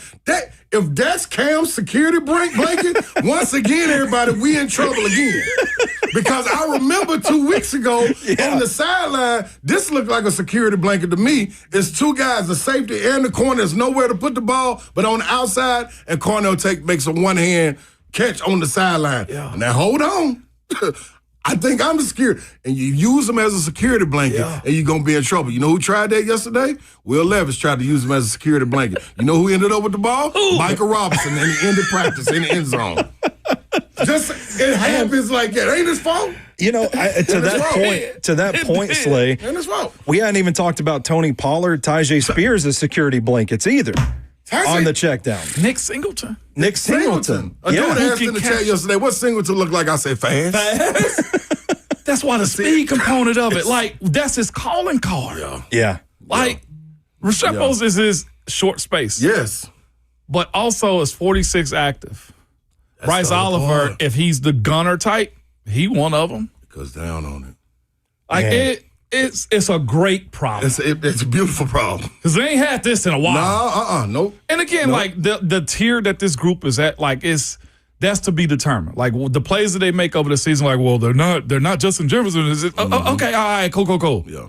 But like, you're gonna have your lunch pail each and every play though. Yeah. With this group. Yeah. Like that's the way I view it. Stoney asked a great question. It was he asked like where we are with this receiving group. I remember 2 or 3 years ago. I forgot who it was that was having punt return problems. But Burks got a chance to be back there. Then people start saying, put Mason Kinsey back there. And they did. Yeah. And he was cool. He dropped it maybe once or twice. But he was cool. But he just could, after securing the catch, you couldn't get nothing. Yeah. So here come the separator. I heard Savage talking about it. Here come the separator. Let's see what DK can get back there. Oh, man, this man get 10 to 14 yards every time. Wait a minute. Yeah, it's that dynamic, the guys that can add after the catch. That's and it. that's an element that Restrepo's missing from his game. Looking for the advantage, man. It's that part. In a game of inches, you look for the advantage. I'll never forget that one that Robinson play from yesterday. Yeah, that was nuts. That fool yelled out, he didn't touch me. And he was right. And he was right. And the referees marked him down 15 yards down the field because he did not get touched. All in the flow of the game, though. Like, this is, you seeing the game differently. He's done it. The man get, back-to-back years over 100 targets? Yeah. It's a reason. Yeah. Especially in this system with Dayball. There we go. We're up against the break. We can throw it. We can just keep rolling but we got to pay bills. Yeah, we'll be right back. Ramon and Will on 104.5 The Zone.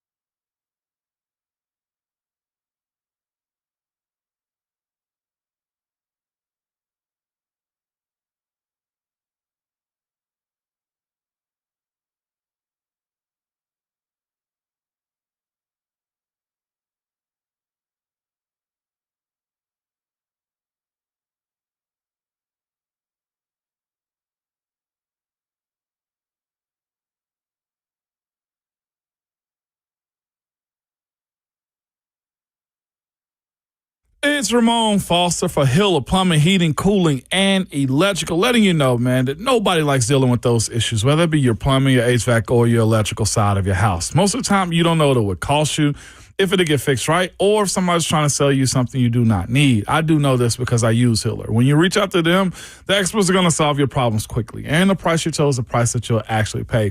They have zero hidden fees or surprises on their bills whatsoever.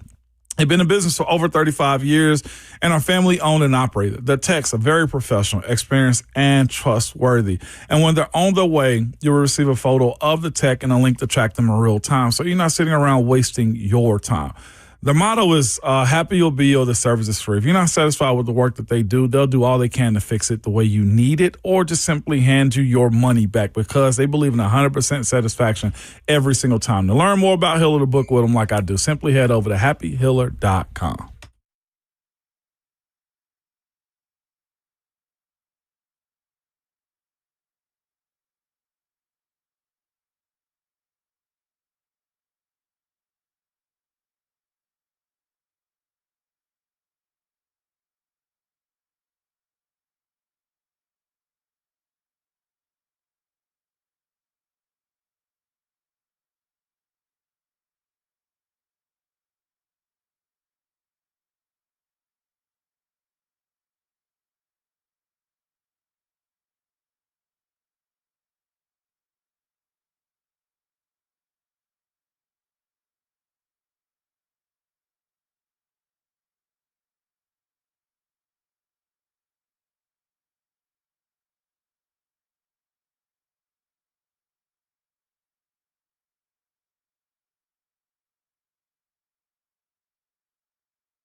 Ramon and Will on 104.5 The Zone. We are wrapping up what has become the People Show today. Thank you guys for chiming in on the F&M Bank chat. Thank you guys for calling in this morning. Before we get out of here, I just want to say again, thank you guys for having me. It's a blast any chance I get to do this. Love talking ball, love interacting with our listeners. It's been a good morning, but I have a really important question to ask before we get out of here today. Slay, have we tracked down the dude that called in and said he could dunk on you? He wouldn't call in, I guess. He's left town. Man, He's left town. You remember the old school, man, when you had to get your calls in after 7 or 8? You know what I mean? I guess he used his minutes up when he called the morning show yesterday, when he called Ramon and Will yesterday. So when he got to us, I guess he had to wait till 7, and we off the air by then. You know what I mean? He got it free after 7. What is it, 7? Yeah, free after 7 and weekends. Yeah, weekends free. Yeah, that's he'll catch you on the weekend. I guess he got to get his phone service switched over. Yeah, we ain't letting that one go. I'm still looking. He was feeling it though. Yeah. Just confidently. Yeah.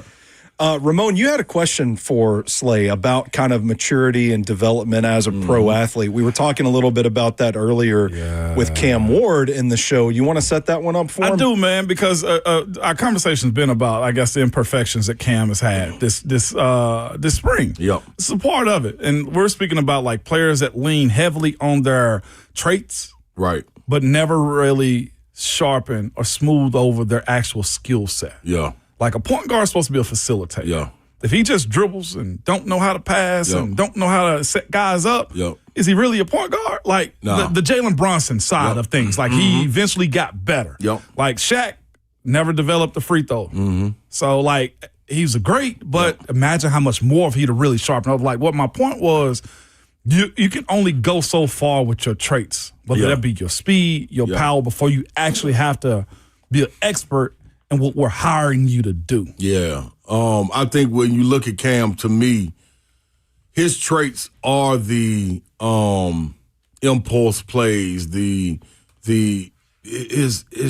extracurricular after the play breaks down. I think that's his traits. The problem, I think, with Cam right now, what's his foundation? Yes. You know what I'm saying? So when you're able to add all these things, it's different. Like take Mahomes, for instance. Mahomes was able to sit and watch Alex Smith and then be able to come in and play that way, have a platform to play on. And then you start seeing, oh, man, look at him when he break the pocket. Oh, he's super dynamic. He's different. But they already knew they had a foundation set because just follow what Alex did. Alex was not going to do anything out the norm. No. He was going to make sure you kept the ball secure, everything, and get the ball and matriculate it down the field. The difference with Pat, when he came in, it break down, oh, here come Houdini. Yeah. That's beautiful. That's what Alex ain't got. Yeah, that's the bonus. So we see him right now with being him the number 1 overall pick and him having to come in and play right away, not being able to sit and mature.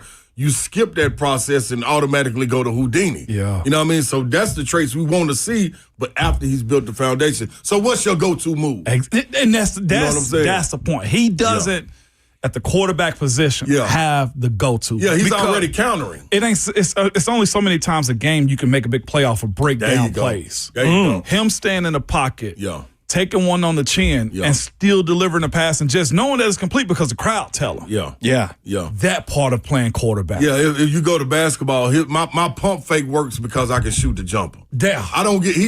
I'm pump faking and I ain't showed nobody I can shoot yet. That's Cam. Yeah. Ooh. You know what I'm saying? Man. Like he coming out of that thing and he already gone. Yeah. You ain't even showed me you can throw from right here. Like, I ain't going for them tricks yet. The tricks don't work. You know what I'm saying? But if you show that, that's where the coaching and development comes in to help them mature. You've been saying that about the game in general. You know what I mean? Like, we can't put all this on the player.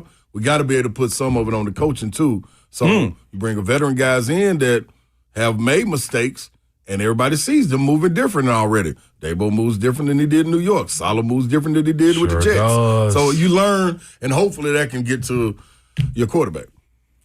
Man, This has been a show. We rolling this morning. We rolling. I just got my hot chocolate. I know. Y'all want to see if y'all want to see if Buck will give us the next 2 hours? Man. No. We all want to give Buck nothing free. Yeah, pay for everything. Make him work, Stoney. Okay, Yeah. Give him an extra hour. Please. I tell you what, gentlemen, it is vacation mode for me. Yeah. This has been a fun show, the People Show this morning. Show. That's going to do it for us here. This has been Ramon and Will. Stoney Keeley filling in for Will this morning on 104.5 The Zone.